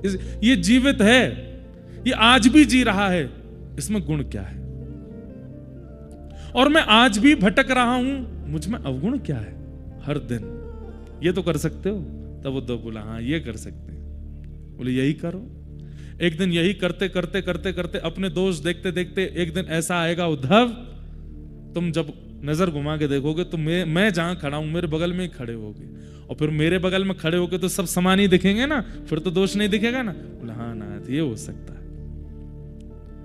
बहुत सुंदर प्रसंग है उद्धव कृष्ण संवाद। अब यहां से दत्तात्रेय भगवान अपने 24 गुरुओं का वर्णन कर रहे हैं। इन 24 गुरुओं की वार्ता सुनने के बाद मैं फिर कह रहा हूं, ना किसी में दोष देखिएगा ना किसी में गुण, जो दिख जाए उसमें बस यही देखिएगा इससे मैंने क्या सीखा। अब ऐसे नहीं चलते फिरते आदमी में ही देखते चल रहे हो, कोई बैठा है, कोई कुछ कह रहा है, आपसे मिला है, उससे आपने क्या सीखा। मान लीजिए कोई बहुत लोभी व्यक्ति आया आपके सामने और उसकी बातें सुनकर के आपके मन में आया कि भाई बहुत लोभी है, उसमें दोष मत देखो, बल्कि उसको प्रणाम करो। आपके व्यवहार से, आपकी वार्ताओं से मैंने ये चीज अनुभव की, अगर ऐसा लोभ मेरे अंदर आएगा तो वो दूसरे को कितनी पीड़ा देगा। आप मेरे गुरु हैं, आपने मुझे सिखा दिया कि लोभ नहीं करना है। इस प्रकार हर जीव को, श्री महाराष्ट्र में संत हुए श्री एकनाथ जी महाराज, नाम सुना है? एकनाथ जी महाराज रोज गंगा स्नान करने जाते थे, और जिस मार्ग से जाते थे उसी मार्ग में एक घर था, वहां ऊपर बैठ करके एक विजातीय व्यक्ति, मुस्लिम व्यक्ति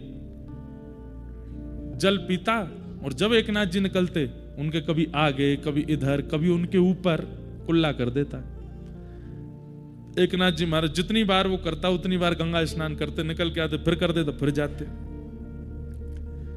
एकनाथ जी महाराज से किसी ने कहा आप इस पर क्रोध क्यों नहीं करते, हम आपको 5 दिन से देख रहे हैं, ये रोज आपको परेशान करता, हंसता है, और आप फिर बोले कि नहीं अच्छा है ना, मैं तो एक ही बार स्नान करके चला जाता, ये इसकी बढ़िया कृपा है कि इसकी वजह से 10 बार जाता हूं गंगा जी, एक बार डुबकी लगा के चला जाता, पर ये कितनी बड़ी कृपा करता है मेरे ऊपर।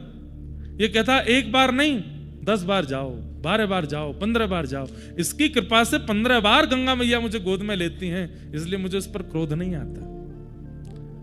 ऐसी दृष्टि ये प्रसंग बना देगा। किसी में दोष मत देखो, सब में गुण देखो।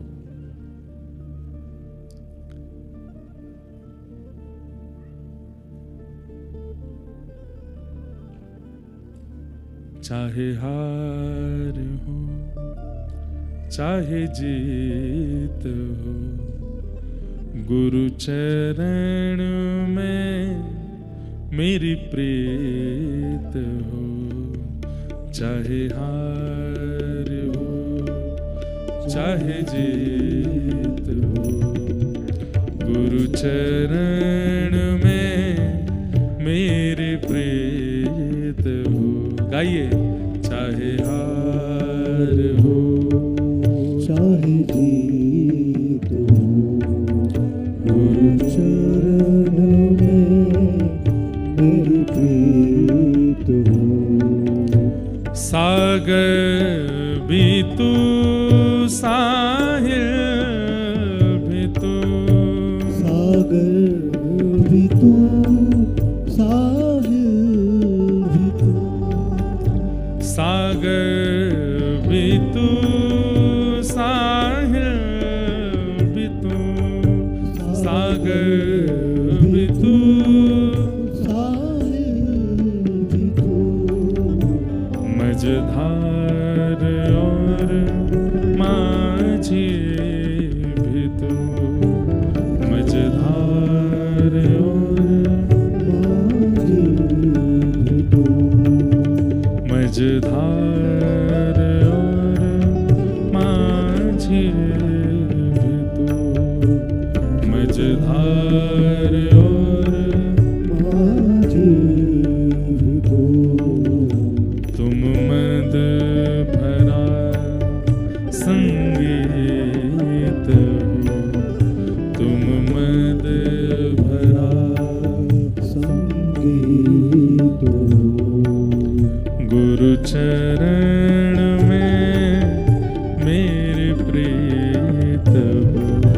चाहे हार हो चाहे जीत हो, गुरु चरण में मेरी प्रीत। बोलो सद्गुरुदेव भगवान की।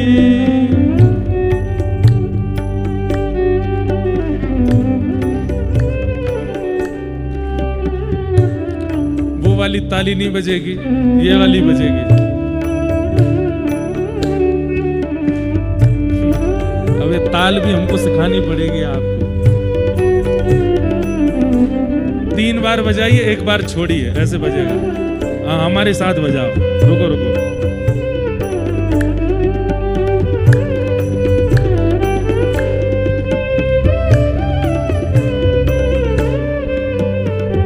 तीन बार बजाना है, 1 बार छोड़ना है।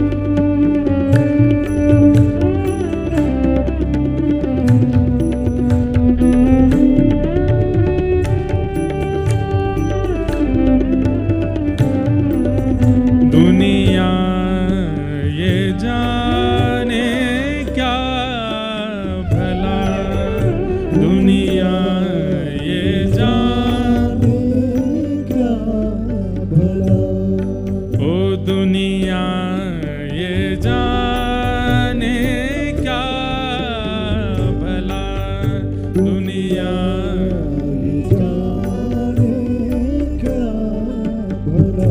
क्या तेरे रूप में मुझे क्या मिला, तेरे रूप में मुझे क्या, ओ तेरे रूप में मुझे क्या मिला, तेरे रूप में मुझे क्या मिला। प्रकृति का तुम एक गीत हो, प्रकृति का तुम एक गीत हो, गुरु चरण में मेरी प्रीत हो। चाहे हार हो चाहे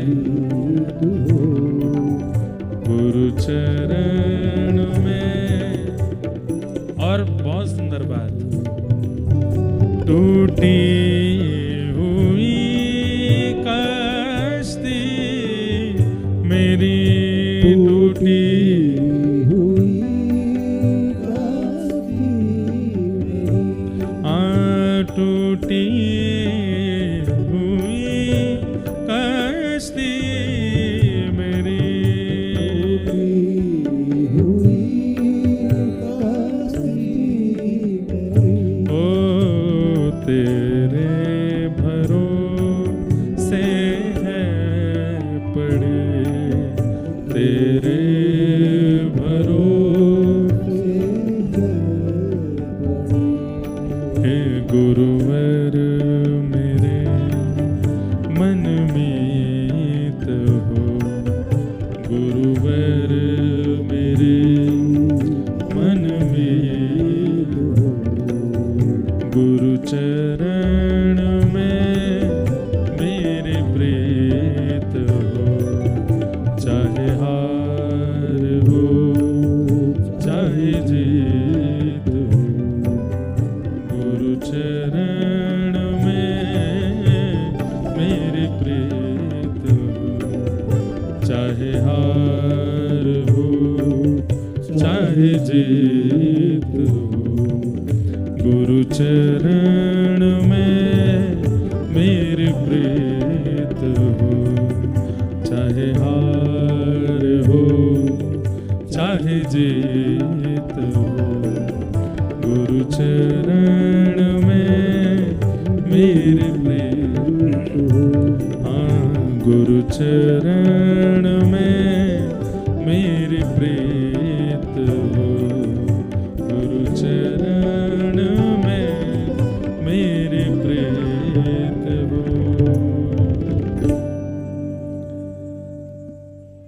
दत्तात्रेय भगवान अपने 24 गुरुओं के बारे में बता रहे हैं। बंधुओं, हमने एक महीना कथा करी है 24 गुरुओं के ऊपर। दत्त धाम नासिक में मास कथा हुई थी और वहां प्रत्येक गुरु को एक दिन एक गुरु पर थोड़ी देर चर्चा करते थे। 30 दिन में 24 गुरु हो पाए थे, परंतु यहां हम ज्यादा इसका विस्तार नहीं करेंगे, लेकिन आप लोगों को करना चाहिए। यहां 24 गुरुओं से दत्तात्रेय भगवान क्या सीख रहे हैं वो बता रहे हैं, पर इन 24 गुरुओं के नाम सुनिए और इनसे आप क्या सीखते हैं ये आपको बताना चाहिए। हम कई कथाओं में ये होमवर्क दे चुके हैं श्रोताओं को। हम बोलते हैं जब भी दत्तात्रेय भगवान का प्रसंग आता है कि यहां दत्त भगवान जिससे जो सीख रहे हैं वो तो आप सुन ही रहे हो, पर उनसे आपने क्या अनुभव किया वो आपको बताना है। आप भी करके देखना, किसी की बहुत इच्छा हो जाए 24 गुरुओं पर, आज जितने गुरु हो जाएं, हो सकता है 24 पूरे भी हो जाए। मन के ऊपर मन लग गया तो एक ही गुरु पर ज्यादा देर हो जाएगा, मन भाव आया तो 24 गुरु पूरे हो जाएंगे। इन 24 गुरुओं को सुनिए और इन गुरुओं का आप अनुभव कीजिए कि आपने इनसे क्या सीखा, या ऐसा आपको क्या पता चला कि उससे भी मानव सीख सकता है इन 24 के अंदर। इनके अलावा तो आप सीखते रहिए दुनिया से, पर इन 24 को ही देखिए। दत्तात्रेय भगवान कह रहे हैं, संति में गुरु वो राजन, वह वो वृद्ध उपाश्रिता, यतो बुद्धि मुपादाय मुक्तो तामिह तंजुनु, पृथ्वी वायुराकाशम अपो अग्नि चंद्रमा रवि, कपोतो अजगरः सिंधु पतंगो मधुकृत गजः, मधुहा हरिणो मीन पिंगला कुररोर्भक, कुमारी सर्कृतः सर्प ऊर्णनाभि सुपेशकृत, एतमे गुरुवो राजन चतुर्विंशतिरंशितान् शिक्षावृत्तिभिरेतेषां वशिष्ठमिह आत्मनः। दत्तात्रेय भगवान ने अपने 24 गुरुओं के बारे में यहां बताया। राजन, मेरे ये 24 गुरु हैं। कौन कौन से? सबसे पहले पृथ्वी, वायु, आकाश, जल, अग्नि, चंद्रमा, सूर्य, कबूतर, अजगर, समुद्र, पतंगा या भौरा, मधुमक्खी, हाथी, शहद निकालने वाला, हिरण, मछली, वैश्या, कूरर पक्षी, बालक, कुंवारी कन्या, बाण बनाने वाला, सर्प, मकड़ी और भृंगी कीट। ये मेरे 24 गुरु हैं। कई तो भूल गए होंगे कौन कौन से नाम बताए। कॉपी पेन लेके बैठे नहीं, कल हमने कहा था। चलो मन में ही आप याद कर लो। अब एक एक गुरु के बारे में देखिएगा क्या कह रहे हैं। उस बात को याद रखिएगा कि उद्धव ने क्या पूछा है। उद्धव ने क्या पूछा है कि त्याग बहुत दुष्कर है, ये कैसे हो सकता है। तब भगवान ने 3 मार्ग बताए हैं, या तो सेवन ही ना किया हो, या अति सेवन कर लिया हो, या मध्यस्थ बताया, गुरुजनों के यहां बैठ करके उनसे ज्ञान लेकर के अनुभव करके उसका त्याग कर दिया हो। ये तीसरा मार्ग है। आप संसार के विषयों से मुक्त कैसे हो सकते हैं? ज्ञान मार्ग से। और श्री दत्तात्रेय भगवान यहां अपने 24 गुरु बता रहे हैं। सबसे पहले गुरु का नाम है पृथ्वी। तोड़ी। पृथ्वी से मैंने क्या सीखा? इधर देखिए सब लोग। दत्तात्रेय भगवान कहते हैं मैंने पृथ्वी से क्या सीखा? धैर्य, सहनशीलता। पृथ्वी के समान सहनशील कोई नहीं है संसार में। आवाज आ रही है? गड्ढा किया जा रहा है पृथ्वी में। हमें कोई जरा सी मच्छर भी काट जाता है तो लेके आते हैं, बोले रुक जाओ बाद में बात करेंगे, पहले इसकी हत्या कर दें। लेके बैठे रहेंगे, जैसे आया मर गया। अब बताओ क्या कह रहे थे? काट रहा है हमको। ये पृथ्वी और ये पर्वत पता है क्या है? ये पर्वत पृथ्वी के मुखमंडल है, केश हैं। और हम लोग क्या नहीं करते इस पृथ्वी पर? कितना भार बनाते हैं, कितना भार धर देते हैं, कितने गड्ढे करते हैं, कितना कुछ नहीं करते इस पृथ्वी का, लेकिन सदैव सहनशील रहती है। सिंचन करते हैं, एक प्रकार से बोरिंग करना, उससे जल निकाल करके पीना, हम एक प्रकार से पृथ्वी का सिंचन ही तो कर रहे हैं। और खेतीबाड़ी करना एक स्वरूप होता था, लेकिन अब तो जबरदस्ती औषधियां डाल करके जबरदस्ती उपजाऊ बनाते हैं पृथ्वी को। एक प्रकार से कह दिया जाए तो जैसे बाल उड़ गए, अब जबरदस्ती डलवा रहे, वो क्या बोलते उसको, हेयर ट्रांसप्लांट करवा रहे हैं, सुई नोच नोच के। अब भाई शरीर है, शरीर अपनी गति से चलता है, आप भले ही उड़ गए हो, अब उसमें जबरदस्ती सुई डलवा, शरीर को तो पीड़ा होती है। और कई लोगों के शरीर की पीड़ा फिर वो दिखने लगती है, वहां तो बाल आ जाते हैं, पर अन्य अंगों पर वो दिक्कतें प्रकट कर देता है। सबसे पहला गुरु मैंने पृथ्वी को बनाया, और पृथ्वी से मैंने सीखा कि पृथ्वी धैर्यवान होती है, बहुत सहनशील होती है। व्यक्ति को अगर अपने जीवन में परमानंद का अनुभव करना है तो सहनशील बन जाए। ये सब परमानंद की प्राप्ति के लिए बता रहे हैं, जो उद्धव की इच्छा है। सहनशील, धैर्य है पृथ्वी में, वो अपना धैर्य कभी नहीं तोड़ती, कैसी भी स्थिति। एक बात बताएं आपको, पृथ्वी को, चलिए ये तो बाहर की वस्तु हैं जिसको हम देख रहे हैं, सब लोग इधर देखिए ध्यान से। पृथ्वी को सबसे कम भार किसका लगता है?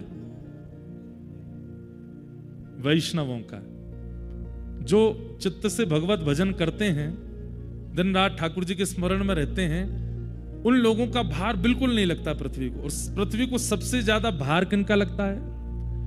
विषयी और झूठे लोगों का। झूठे लोग जब झूठ बोलते हैं और अत्यंत झूठ बोल करके पृथ्वी पर विचरण करते हैं, तो पृथ्वी की चीख निकलती है कि इसका भार मुझसे सहन नहीं हो रहा है, लेकिन फिर भी वो सहती है, सहनशील बनी रहती है। मैंने पृथ्वी से सीखा उसको सहनशील होना चाहिए। पृथ्वी का एक अंग है पर्वत, और मैंने पर्वतों से क्या सीखा? स्थिरता। चाहे जो हो जाए, पर्वत अपना स्थान नहीं बदलते, पर्वत यथावत रहते हैं। आज नरनारायण पर्वत हैं, करोड़ों वर्षों से यही हैं। आज कैलाश पर्वत है, करोड़ों वर्षों से वही हैं। पर्वत अपना स्थान परिवर्तन नहीं करते। दत्तात्रेय कहते हैं, चाहे जितनी ऊंची स्थिति मिल जाए, चाहे जितनी गिरावट जीवन में आ जाए, अपने स्थान का, अपने स्वभाव का, अपनी स्थिति का परित्याग नहीं। सदा सम रहो, सदा दीन रहो। ये मैंने पर्वतों से सीखा, जो कि पृथ्वी का ही अंग। अभी पृथ्वी गुरु ही चल रहा है।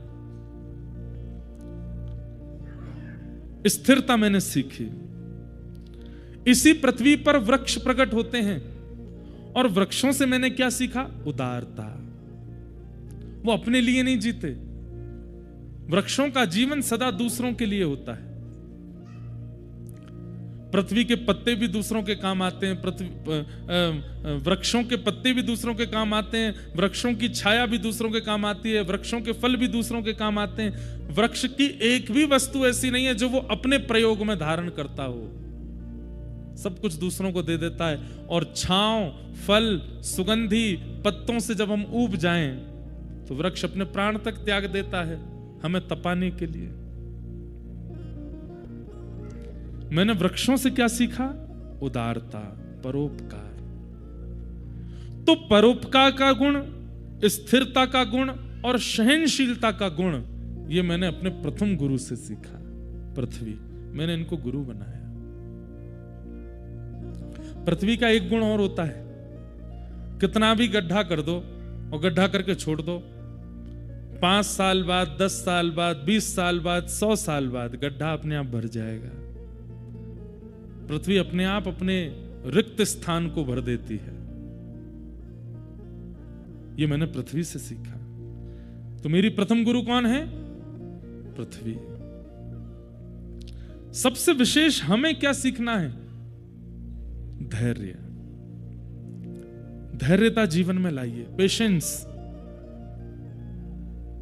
हम लोग बहुत जल्दी विचलित हो जाते हैं। आजकल विवाह नहीं टिकते लोगों के। क्यों? धैर्य नहीं। भाई एक बात आपको माननी पड़ेगी कि विवाह निभाने से चलता है। यह तो सामान्य बात है कि कोई व्यक्ति बहुत पास रहेगा, समीप रहेगा, तो कुछ दिन बाद उसके अवगुण दर्शन होंगे, उसके योग्यताएं अयोग्यताएं लगने लगेंगी। उसमें हमें करना क्या है? बोले धैर्य रखो, बस पेशेंस रखो। धैर्यता पूर्वक निर्वहन करते चलोगे, करते चलोगे, करते चलोगे, कुछ समय व्यतीत करोगे, उसके बाद आदत हो जाएगी। एक बात लिख लीजिएगा, आदत जिसकी होगी वही अपना विवाह निभा पाएगा। विवाह करते समय यह बात निश्चित कर लीजिए कि इनकी आदत हमको डालनी है, तो ही विवाह चलेगा। और जो व्यक्ति आदत नहीं डाल सकता, नहीं चलेगा। ये आप लोगों को नहीं कह रहे हैं, आज के युवाओं को बता रहे हैं हम। पाणिक ग्रहण संस्कार का एक प्रकार से अर्थ है आदत संस्कार। वो आदत डालनी है आपको उनकी। अब ये चाहे जैसे भी है, निभाना है।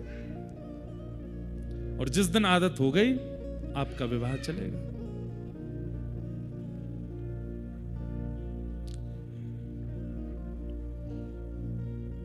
निभाना सीखिए, पेशेंस। अपने अंदर स्थिरता लाओ, धैर्यता लाओ। मैंने दूसरा गुरु किसको बनाया? पृथ्वी। पृथ्वी के बाद मेरे दूसरे गुरु कौन है? वायु। ये वायु मेरे दूसरे गुरु हैं। वायु का लक्षण क्या है बताओ? वायु का सबसे बड़ा लक्षण क्या है? वो सुगंधित स्थान से निकलती है तो सुगंध को ले लेती है, लेकिन बहुत देर तक सुगंध को धारण नहीं करती। वो दुर्गंध युक्त स्थान से निकलती है तो दुर्गंध को भी उठा लेती है, लेकिन बहुत देर तक दुर्गंध को धारण नहीं करती। चाहे सुगंध हो चाहे दुर्गंध हो, दोनों स्थानों से निकलने के बाद वायु अपने पुनः रूप में आ जाती है। क्या? ना तो दुर्गंध है ना सुगंध है, उसका कोई स्वरूप विशेष नहीं है। मैंने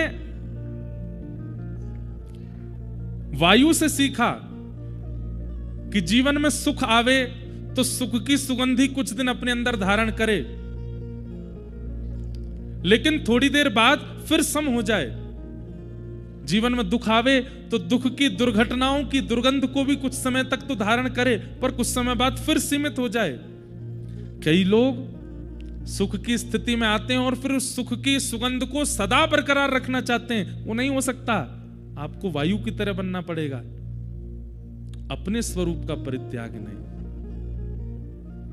इसका दूसरा अर्थ ऐसे भी है कि मैं किसी विशिष्ट व्यक्ति से मिला तो उस विशिष्ट व्यक्ति का रंग मुझ पर चढ़ा, लेकिन जैसे ही मैं थोड़ा आगे गया मैं सामान्य हो गया। मैंने उसके प्रभाव को अपने ऊपर ज्यादा हावी नहीं होने दिया।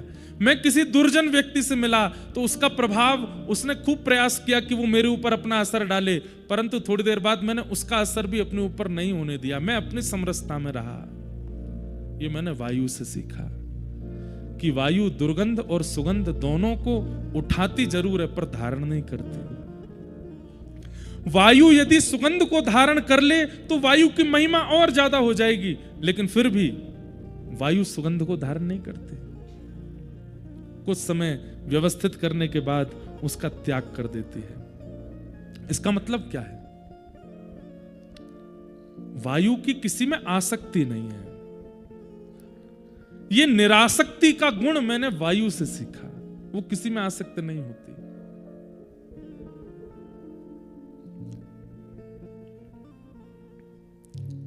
किसी संत के पास किसी ने जाकर के माला पहना दी और उस संत ने उसकी अति प्रसन्नता नहीं की, तो सामने वाले व्यक्ति को मन में होने लगा मैंने इतनी महंगी माला पहनाई और ये मेरी प्रशंसा नहीं कर रहे हैं। लेकिन तभी किसी ने आकर के गाली भी दी, तो संत ने उसका भी कोई तिरस्कार नहीं किया। तब माला पहनाने वाले को लगा नहीं, ये व्यक्ति ही सम है। मेरे द्वारा प्रदत्त की गई माला या किसी के द्वारा प्रदत्त की गई गाली, उससे इन पर कोई असर नहीं हुआ। हमारे वृंदावन में स्वामी श्री हरदास जी महाराज, एक बार उनका दर्शन करने के लिए बादशाह अकबर आया। तानसेन ने कहा कि बादशाह बनकर के जाओगे तो हमारे गुरुजी नहीं मिलेंगे, अपना रूप बदल करके चलो। तो बादशाह अकबर तानसेन का तंबूरा उठाने वाला बनकर के गया। जैसे ही स्वामी श्री हरदास जी महाराज के सन्मुख पहुंचे, स्वामी जी महाराज जैसे ही गाने लगे, तानसेन ने मना किया था अकबर को कि वाहवाही मत करना, हमारे गुरुजी को वाहवाही करने वाले अच्छे नहीं लगते। लेकिन अकबर खूब सोच के क्या वाहवाही नहीं करूंगा, लेकिन आदत से मजबूर। जैसे ही स्वामी जी ने गाना प्रारंभ किया, अकबर के मुख से वाह वाह वाह निकल पड़ी।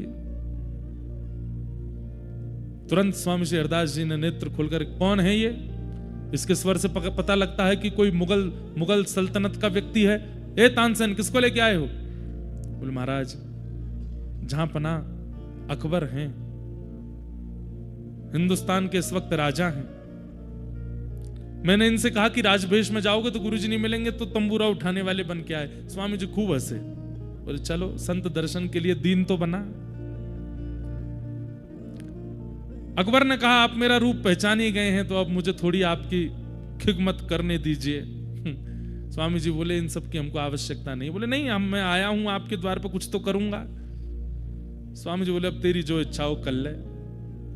अकबर ने अत्यंत मूल्यवान मणियों का एक हार, स्वर्ण में मंडित, जिसका मूल्य उस काल के भारत में कोई आकलन नहीं कर सकता था, ऐसा अमूल्य हार मणियों का निकाल करके स्वामी जी के गले में पहना दिया। स्वामी जी ने पहन लिया। अकबर के मन में आया कि इतना अमूल्य हार मैंने पहनाया है, ये मेरे से बड़े प्रसन्न रहेंगे, मेरी बड़ी वाहवाही करेंगे। अब 4 लोग आएंगे, उनसे भी कहा करेंगे कि देखो अकबर ने मुझे ऐसे ऐसे हार पहनाया। स्वामी जी तो सबके मन की जानते हैं। इतने में स्वामी जी ने कुछ अलाप लगाया, तो जैसे ही गाने लगे तो हिंसक जीव, पशु पक्षी सब वहां इकट्ठे होने लगे और दूर बैठ करके स्वामी जी को सुनने लगे। तभी एक हिरण आया और स्वामी जी के बगल में आकर के बैठ गया। स्वामी जी ने वही हार उतार करके हिरण को पहना दिया। अकबर बोला, रुकिए रुकिए रुकिए, ये क्या कर रहे हैं, क्या कर रहे हैं? इतने में तो हिरण भाग गया वहां से, हार पहन करके वन में चला गया। अकबर बोला, राम राम, ये कैसे व्यक्ति हैं? इतना महंगा हार, इतना अमूल्य हार, अरे आपको नहीं चाहिए था तो मुझे ही वापस कर देते, मैं अपनी रानियों को दे देता, किसी और को दे देता, एक हिरण को पहना दिया। इतना भी मूल्य नहीं समझा आपने मेरे द्वारा प्रदत्त की गई सामग्री का? स्वामी जी बोले, बैठ जा, बहुत देर रह गई है तो बोलते बोलते मन में यूं ही विचार करके आयो कि तेरी प्रशंसा करेंगे हम, रुक जा। फिर कुछ गाया तो जैसा वो हिरण था ऐसे असंख्य हिरण प्रकट हो गए और सब हिरणों के गले में वही हार था जो अकबर ने पहना है। और बोले, सुन देख सबन के गले में हार हैं? बोले हाँ। वैसा ही हार है जैसा तैने पहना है? बोले हाँ, लेकिन शर्त ये है। बोले क्या? अब तू जा, अपनो वारो हार ही लेके चलो जाए, यहां से तेरो वारो कौन सा, ढूंढ ले। अकबर समझ गया, बोले कि ये सामान्य नहीं है भैया, संसार के अत्यंत उपलब्धि देने से इनको खरीदा नहीं जा सकता, ये ठाकुर जी के हो चुके। तो वायु से मैंने क्या सीखा कि सुगंधी कभी तुम्हारा मोल तुम्हें खरीद ना ले, तुम्हारे ऊपर आधिपत्य ना बना ले, और कभी दुर्गंध भी तुम्हारे ऊपर आधिपत्य ना बना ले। तुम सदा अपने रस में रहो। यहां पर सुगंध का अर्थ सात्विक रूप में नहीं है, तामसिक रूप में। सुगंध का अर्थ मतलब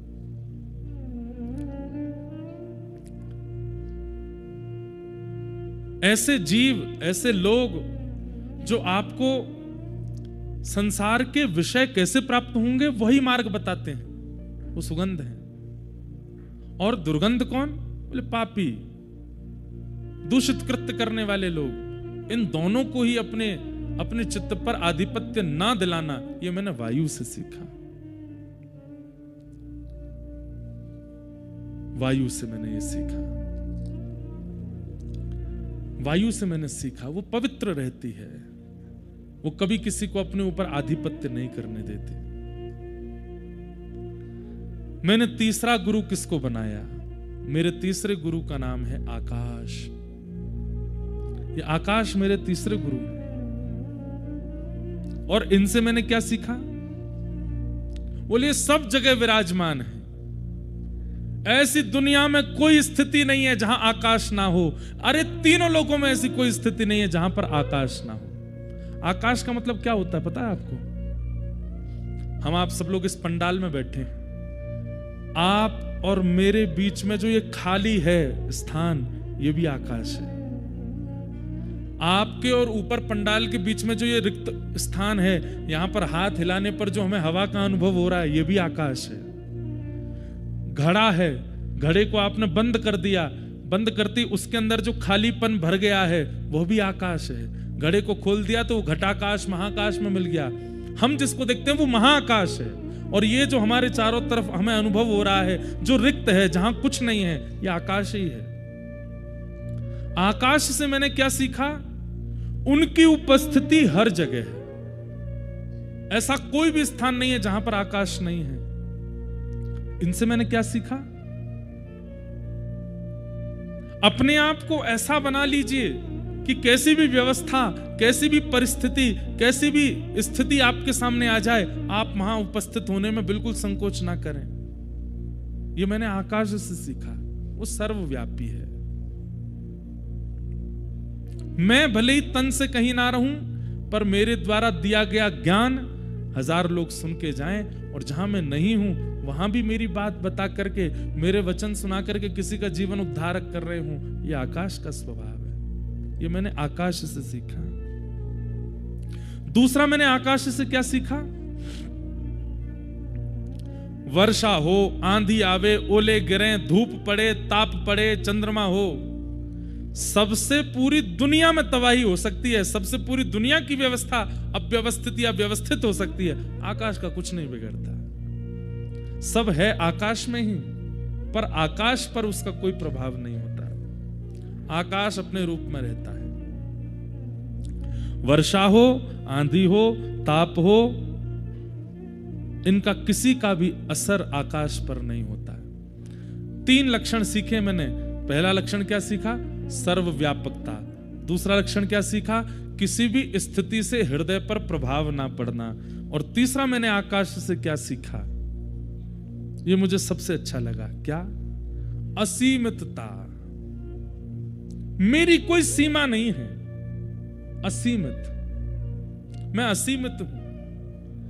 मैंने आकाश से सीखा कि अपनी सीमा तय मत कर लीजिए कि बस यहीं तक जाना है। नहीं, असीमित रहिए। अभी हैदराबाद में मेरी कथा थी, भाग्यनगर में, तो वहां रामानुजाचार्य भगवान का एक सुंदर विग्रह बना है, statue of equality. Shri चिन्नयजीयर Swami ji महाराज ने वहां बना। उन्हीं चिन्नयजीयर स्वामी जी का स्थान है जहां मैं रुका हूं, उसके नीचे। वहां भी उन्होंने रामानुजाचार्य जी का एक स्वरूप निर्माण किया है। तो जब मैं दर्शन करने के लिए गया तो रामानुजाचार्य जी भगवान 108 फीट के हैं, बहुत ऊंचे हैं। 108 फीट है कि ज्यादा है? ज्यादा है, 275 फीट के हैं। तो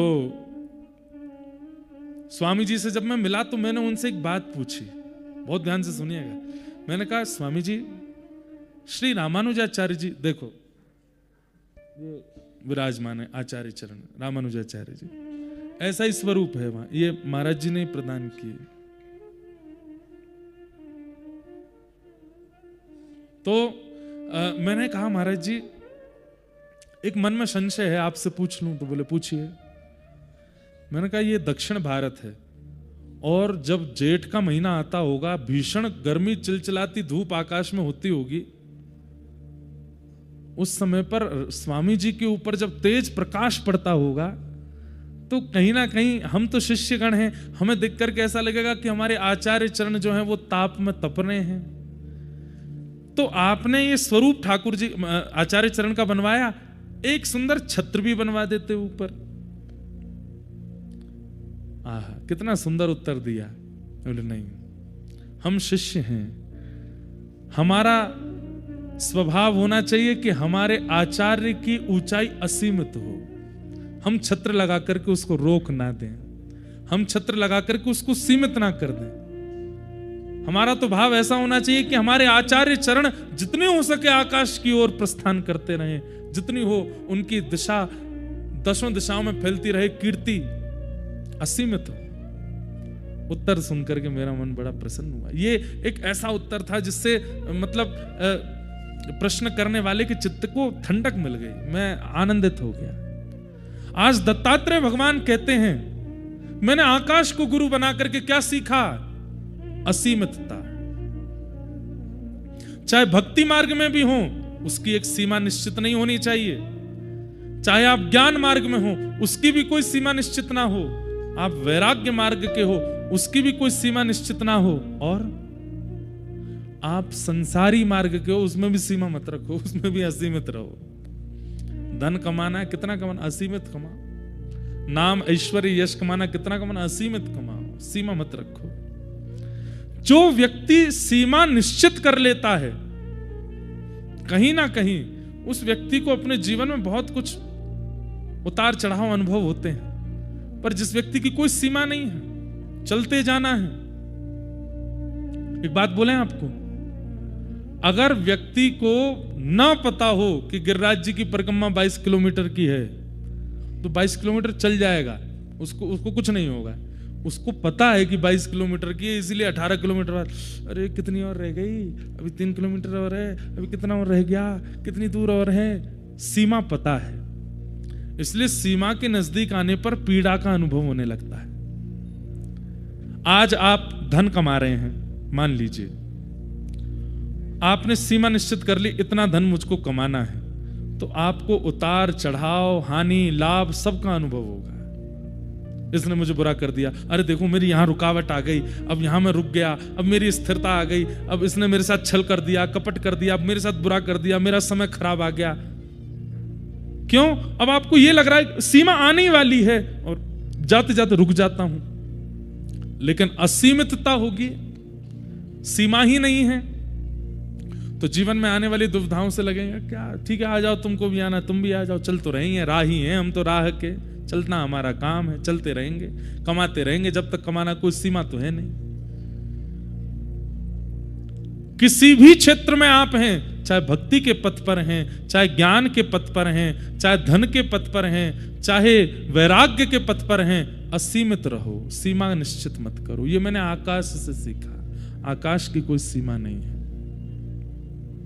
समुद्र की सीमा हो सकती है, पहाड़ों की सीमा हो सकती है, नदी की सीमा हो सकती है, दो लोगों की सीमा नहीं है, एक तो आकाश, दूसरा बताओ मन, इसकी भी कोई सीमा नहीं है। एक तो आकाश असीमित होता है और एक इंसान का मन असीमित होता है, इसकी भी कोई सीमा नहीं। आजकल के लड़का लड़की 10-10 लोगों से संबंध रखते हैं, बेचारे वो ऐसा सोचते हैं कि ये निराश्रित हैं, हम आश्रय नहीं देंगे तो कहां जाएंगे, बेचारे भटकेंगे। ये मन कैसा है हमारा, कितने लोगों को बैठा लो इसमें, कितने भी लोगों को बैठा लो, कितनी भी सामग्री बैठा लो, कितनी भी दुनिया बैठा लो, अरे महाराज पृथ्वी कम पड़ जाएगी आपकी, पूरी पृथ्वी पर कम्मा खरियाओ, पूरी पृथ्वी को भी मन में बैठा लो, तब भी मन कहेगा अभी भी खाली हूं मैं और कुछ। अब अमेरिका में लोग बाग जाते हैं स्पेस उसमें बैठ करके जाते हैं, ऐसा मैंने सुना, 15-20 मिनट के लिए जाते हैं, फिर लौट के वो वापस आ जाते हैं। लोग वहां तक भी घूमे आए, उनसे पूछ लो अब मन भर गया तुम्हारा, अब तो कुछ नहीं चाहिए? नहीं, अभी तो मन में बहुत जगह है। कभी कभी ऐसा लगता है कि हो सकता है कि करोड़ों खरबों वर्षों बाद शायद आकाश की भी एक सीमा मिल जाएगी, लेकिन मन की सीमा तब भी नहीं मिलेगी। मन असीमित है। पर मन किस चीज में असीमित है? यही मन सीमित भी हो जाता है कभी कभी। कब होता है सीमित? जब नाम जप करने बैठना हो। कितने नाम करने हैं? बोले 16 माला करो। 15 में ही मन कहता बस अब जगह नहीं बची, कर दो पूरी, अब तो भर गया मैं पूरा, अब और कितनी करोगे? 16 माला होते ही किसी के मन में आता ही नहीं कि 17 भी करनी है, मन कहता जगह ही नहीं है, अब कहां करोगे। मतलब जिस मार्ग से व्यक्ति की बुद्धि को सुधरना हो, जिस मार्ग पर व्यक्ति का सुधराव होना हो, वहां पर मन सीमित हो जाता है। और जिस मार्ग से व्यक्ति को महापापी बिगड़ैल बन जाना हो, यह मन अपनी असीमितताएं खोल देता है, आकाश की तरह हो जाता है। बंधुओं, ये ज्ञान मार्ग क्या करता है? ये ज्ञान मार्ग संसार के विषयों में तो मन को सीमित बना देता है और ठाकुर जी के भजन और ज्ञान में असीमित कर देता है। हमेशा यही लगेगा अभी तो कुछ पाया नहीं, अभी तो कुछ मिला नहीं, अभी तो कुछ किया नहीं। मैंने आकाश से सीखा कि मन ऐसा होना चाहिए जिसकी कोई सीमा नहीं, पर वो असीमित तक कहां हो ये गुरु बताएंगे। क्योंकि आज तो हमारी स्थिति ऐसी है कि हम संसार के विषयों में असीमित रहते हैं, पर गुरु कृपा करके ठाकुर जी के भजन में असीमित बनाते हैं।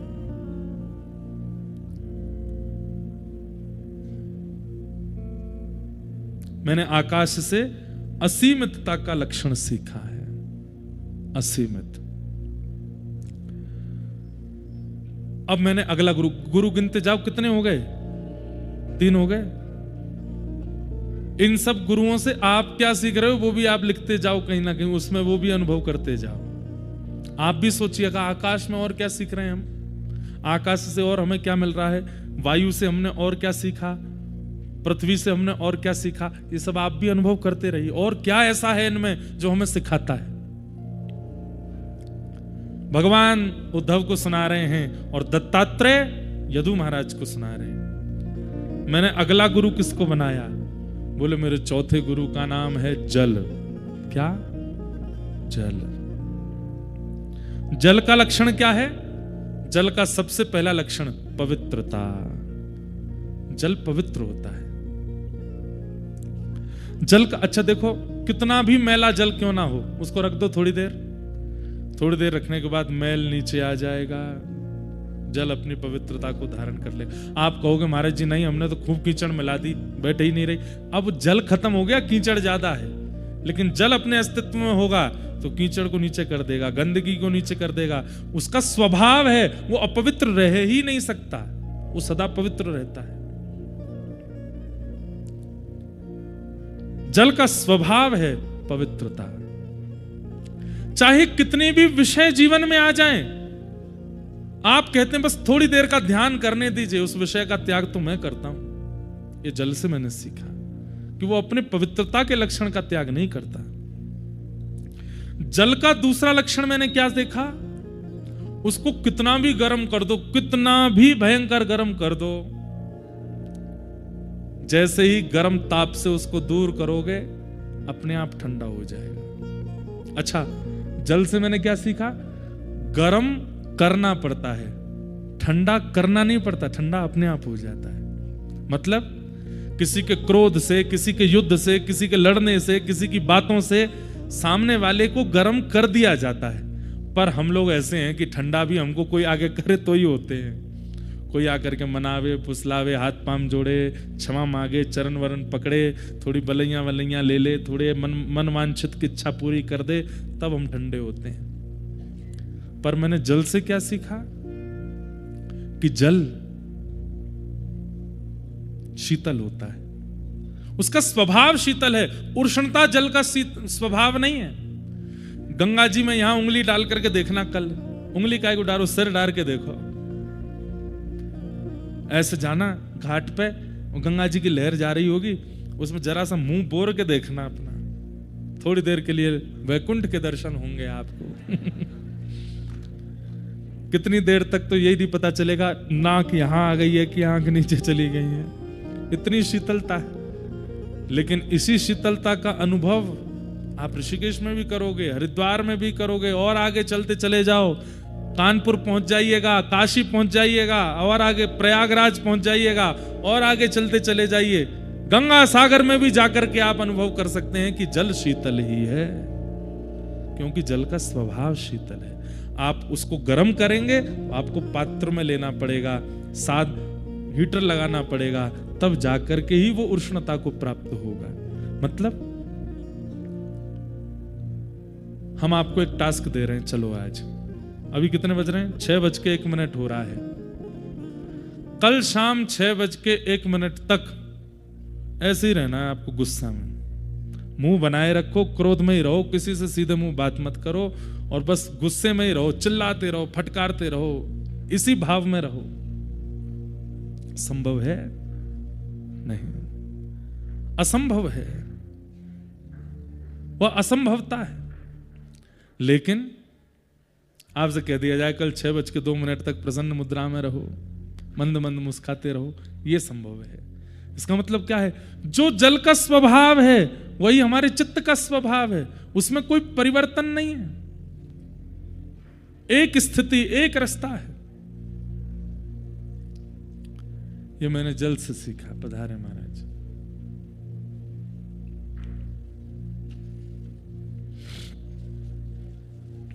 पवित्र, शीतल,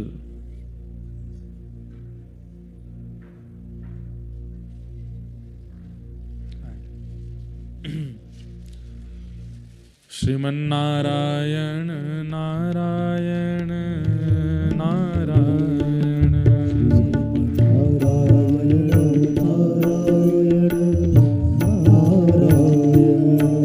श्रीमन्नारायण नारायण नारायण,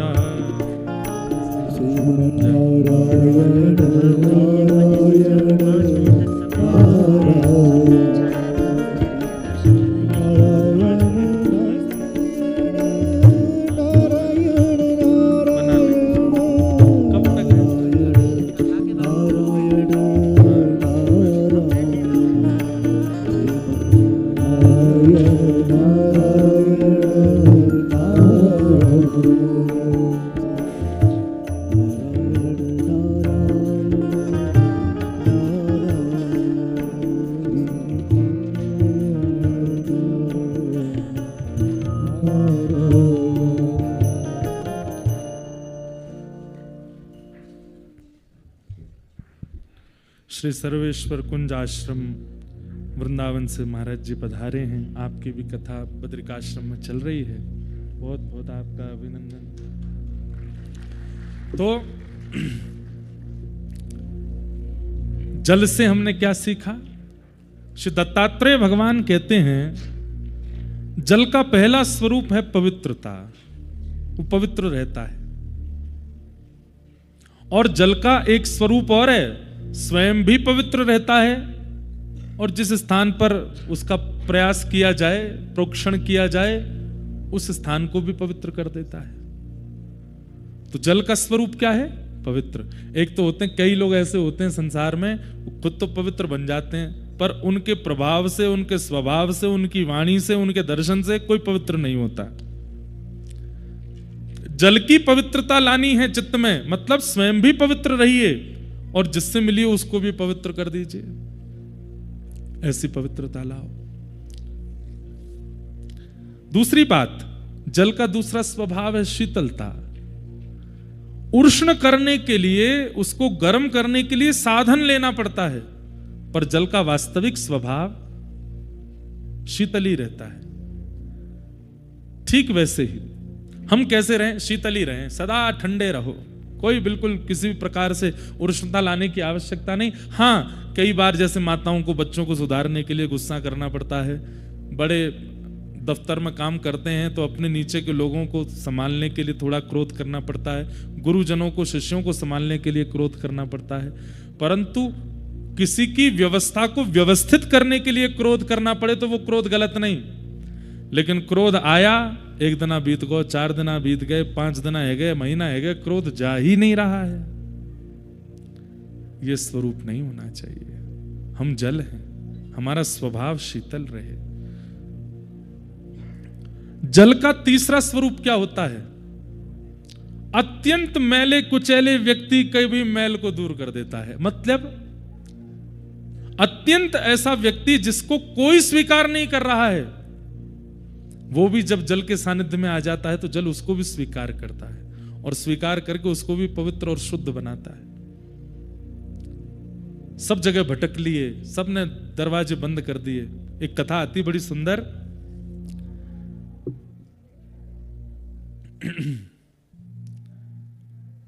सब लोग इधर देखो, सुनो, जल की भांति बनो। तो जो सुनते जा रहे हो इम्प्लीमेंट भी करते जाओ। अब बगल से हल्ला हो, इधर से हो, ऊपर से ठंडक पड़े, कुकड़ी मार दें, लेकिन महाराज अपने स्वभाव में ही रहना। सॉल लपेट लो, एक दूसरे की सॉल खींच लो, लेकिन अपनी स्थिति का त्याग मत करो। तो जिस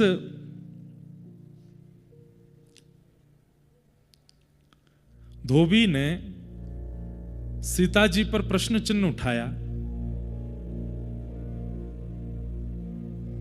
जब भगवान स्वधाम जाने लगे अपनी लीला पूरी करके, तो कहते हैं अयोध्या में जितने लोग थे सबके लिए विमान आया, पर उस व्यक्ति के लिए नहीं आया जिसने हमारी आचार्या पराम्बा जगदम्बा किशोरी जी पर प्रश्न उठाया। सबके लिए विमान आया, सब अपने अपने विमानों पर बैठ करके जाने लगे। तब राम जी ने अंत में कहा, पुष्पक विमान में राम जी और पूरा राम दरबार बैठा। राम जी ने हनुमान जी से कहा, हनुमान एक काम करो। बोले क्या? जाओ देख करके बताओ कोई रह तो नहीं गया अयोध्या में। सबका विमान आ गया, सब बैठ गए ना। हनुमान जी महाराज व्यवस्था देखने गए, कोई रह तो नहीं गया, सब बैठ गए साकेत जाने के लिए। तभी हनुमान जी ने देखा कि सरजू जी के तट पर वो धोबी रो रहा है। हनुमान जी बोले, तुम क्यों रो रहे हो और तुम विमान में क्यों नहीं बैठे? बोले मेरे लिए विमान आया नहीं। अरे तो तुम्हारे लिए आया, किसी और के में बैठ जाओ। बोले मुझे कोई विमान बैठा नहीं रहा, और मैं किसी में बैठ भी जाता हूं तो विमान उड़ता नहीं है, विमान ही कहने लगता है कि ये अनधिकारी है, इसको उतारो पहले। हनुमान जी लेकर के उसको गए और ले जाकर के राम जी के सामने प्रस्तुत किया। राम जी बोले, अच्छा तुमको कोई विमान स्वीकार नहीं कर रहा? बोले नहीं। एक काम करो, तुम हमारे विमान में पुष्पक में बैठ जाओ, क्योंकि पुष्पक तो हमारी इच्छा से उड़ेगा, बैठो। राम जी ने उसको बैठा लिया। ये जल का स्वभाव, जिसको कोई स्वीकार ना करे उसको स्वीकार करना, ये जल का स्वभाव है। और केवल स्वीकार नहीं करना, उसको पवित्र बनाना, उसके मैल को दूर करना, ये जल का स्वभाव है। राम जी ने उसको अपने विमान में बैठाया। जैसे विमान उड़ करके सारे विमान वैकुंठ में साकेत धाम में प्रवेश करते जा रहे थे, अंत में जैसे ही पुष्पक विमान ने प्रवेश किया, वैकुंठ ने अपने द्वार बंद कर लिए। बोले नाथ, आपके विमान में छुप करके एक अनधिकारी बैठा है, पहले इसको निकालो। राम जी बोले तुम जानते हो हम कौन है?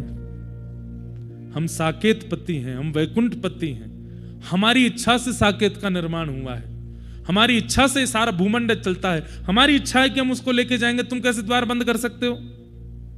बोले महाराज क्षमा करें, पर साकेत के जो नियम हैं उन नियमों में आचार्य अवहेलना करने वाले को यह कभी नहीं प्राप्त हो सकता साकेत। और इसमें अगर स्वामी भी चाहेंगे तो भी साकेत उसको स्वीकार नहीं करेगा जो आचार्य अवहेलना करके आया है। आप इसको उतार दीजिए। तो वो दो भी रोने लगा। बोले राम जी आप मुझे उतार ही दो। बोले सुनो, तुम एक काम करो, तुम साकेत में तो नहीं जा पाओ, देखो तुमने गलती अपराध तो तुमने किया है, सीता जी पर प्रश्न चिन्ह उठाया तुमने, गलती तो है तुम्हारी। बोले जी तुम एक काम करो, हम इंद्र से बात करते हैं, तुम स्वर्ग में रह लो, स्वर्ग तो अच्छा है। ठीक है। भगवान ने इंद्र को बोला इंद्र इसको लेकर के जाओ। इंद्र ने अपना मुकुट उतार करके राम जी के चरणों में धर दिया। बोले अभी इस्तीफा देता हूं, इसको नहीं लेके जाऊंगा।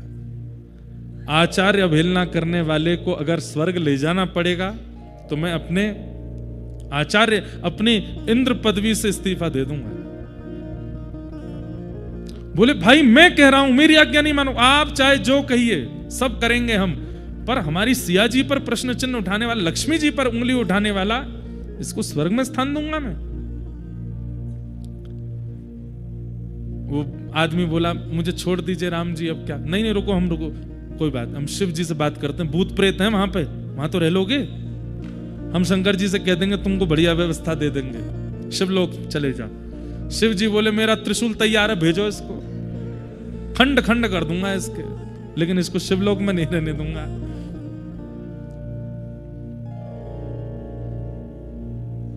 अंत में भैंसा पर बैठे हुए यमराज दिखे राम जी को, तो व्यक्ति रोने लगा। बोले अब तो यही लोक बचा है, यमलोक। हे नाथ कोई बात नहीं, मैं यमलोक ही चला जाऊंगा। नहीं कोई बात, तुम यमलोक चले जाओ, पर यम यातना तुमको नहीं भोगनी पड़ेंगी, वहां रहने का स्थान तो मिल ही जाएगा तुमको।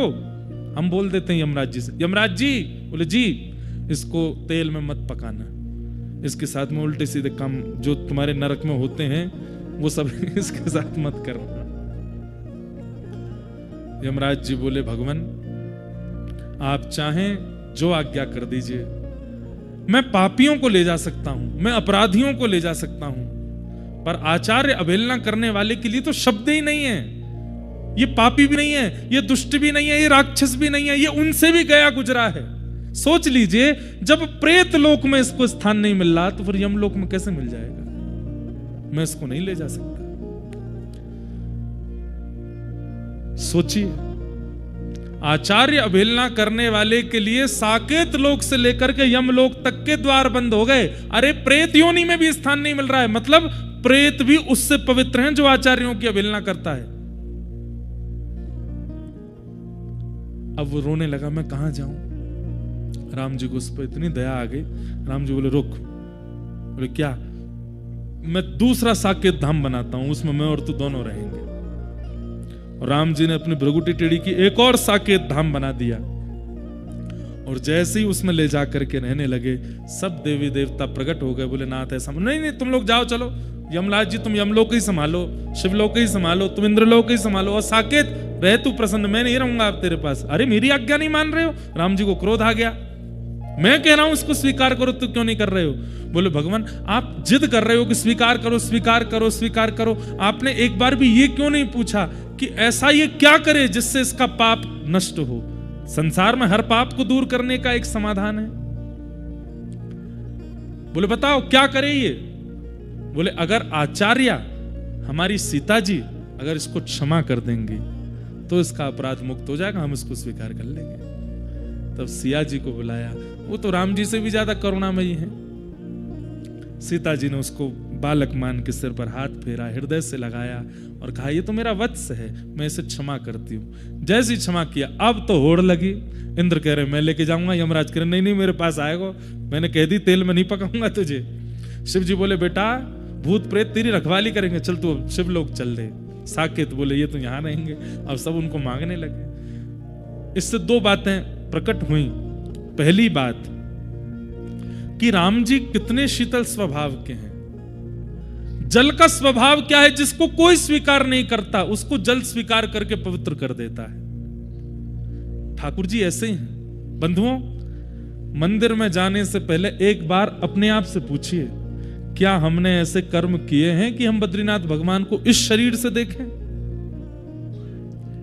क्या हमने अपने जीवन में बहुत पवित्रता का ध्यान रखा है जो हमको गर्भगृह के बाहर बैठा करके हमसे पूजा कराई जाए? हम उस लायक भी नहीं है कि हम बद्रीनाथ भगवान के सामने खड़े हो सकें, लेकिन फिर भी हम खड़े होते हैं, देखते हैं, दर्शन करते हैं, प्रसाद पाते हैं। क्यों? क्योंकि वो हमारे अवगुण नहीं देखते। उनका स्वभाव जल के जैसा है। सूरदास जी कहते हैं, हरि जी मोरे अवगुण चित ना धरो, हरि जी मोरे अवगुण चित ना धरो।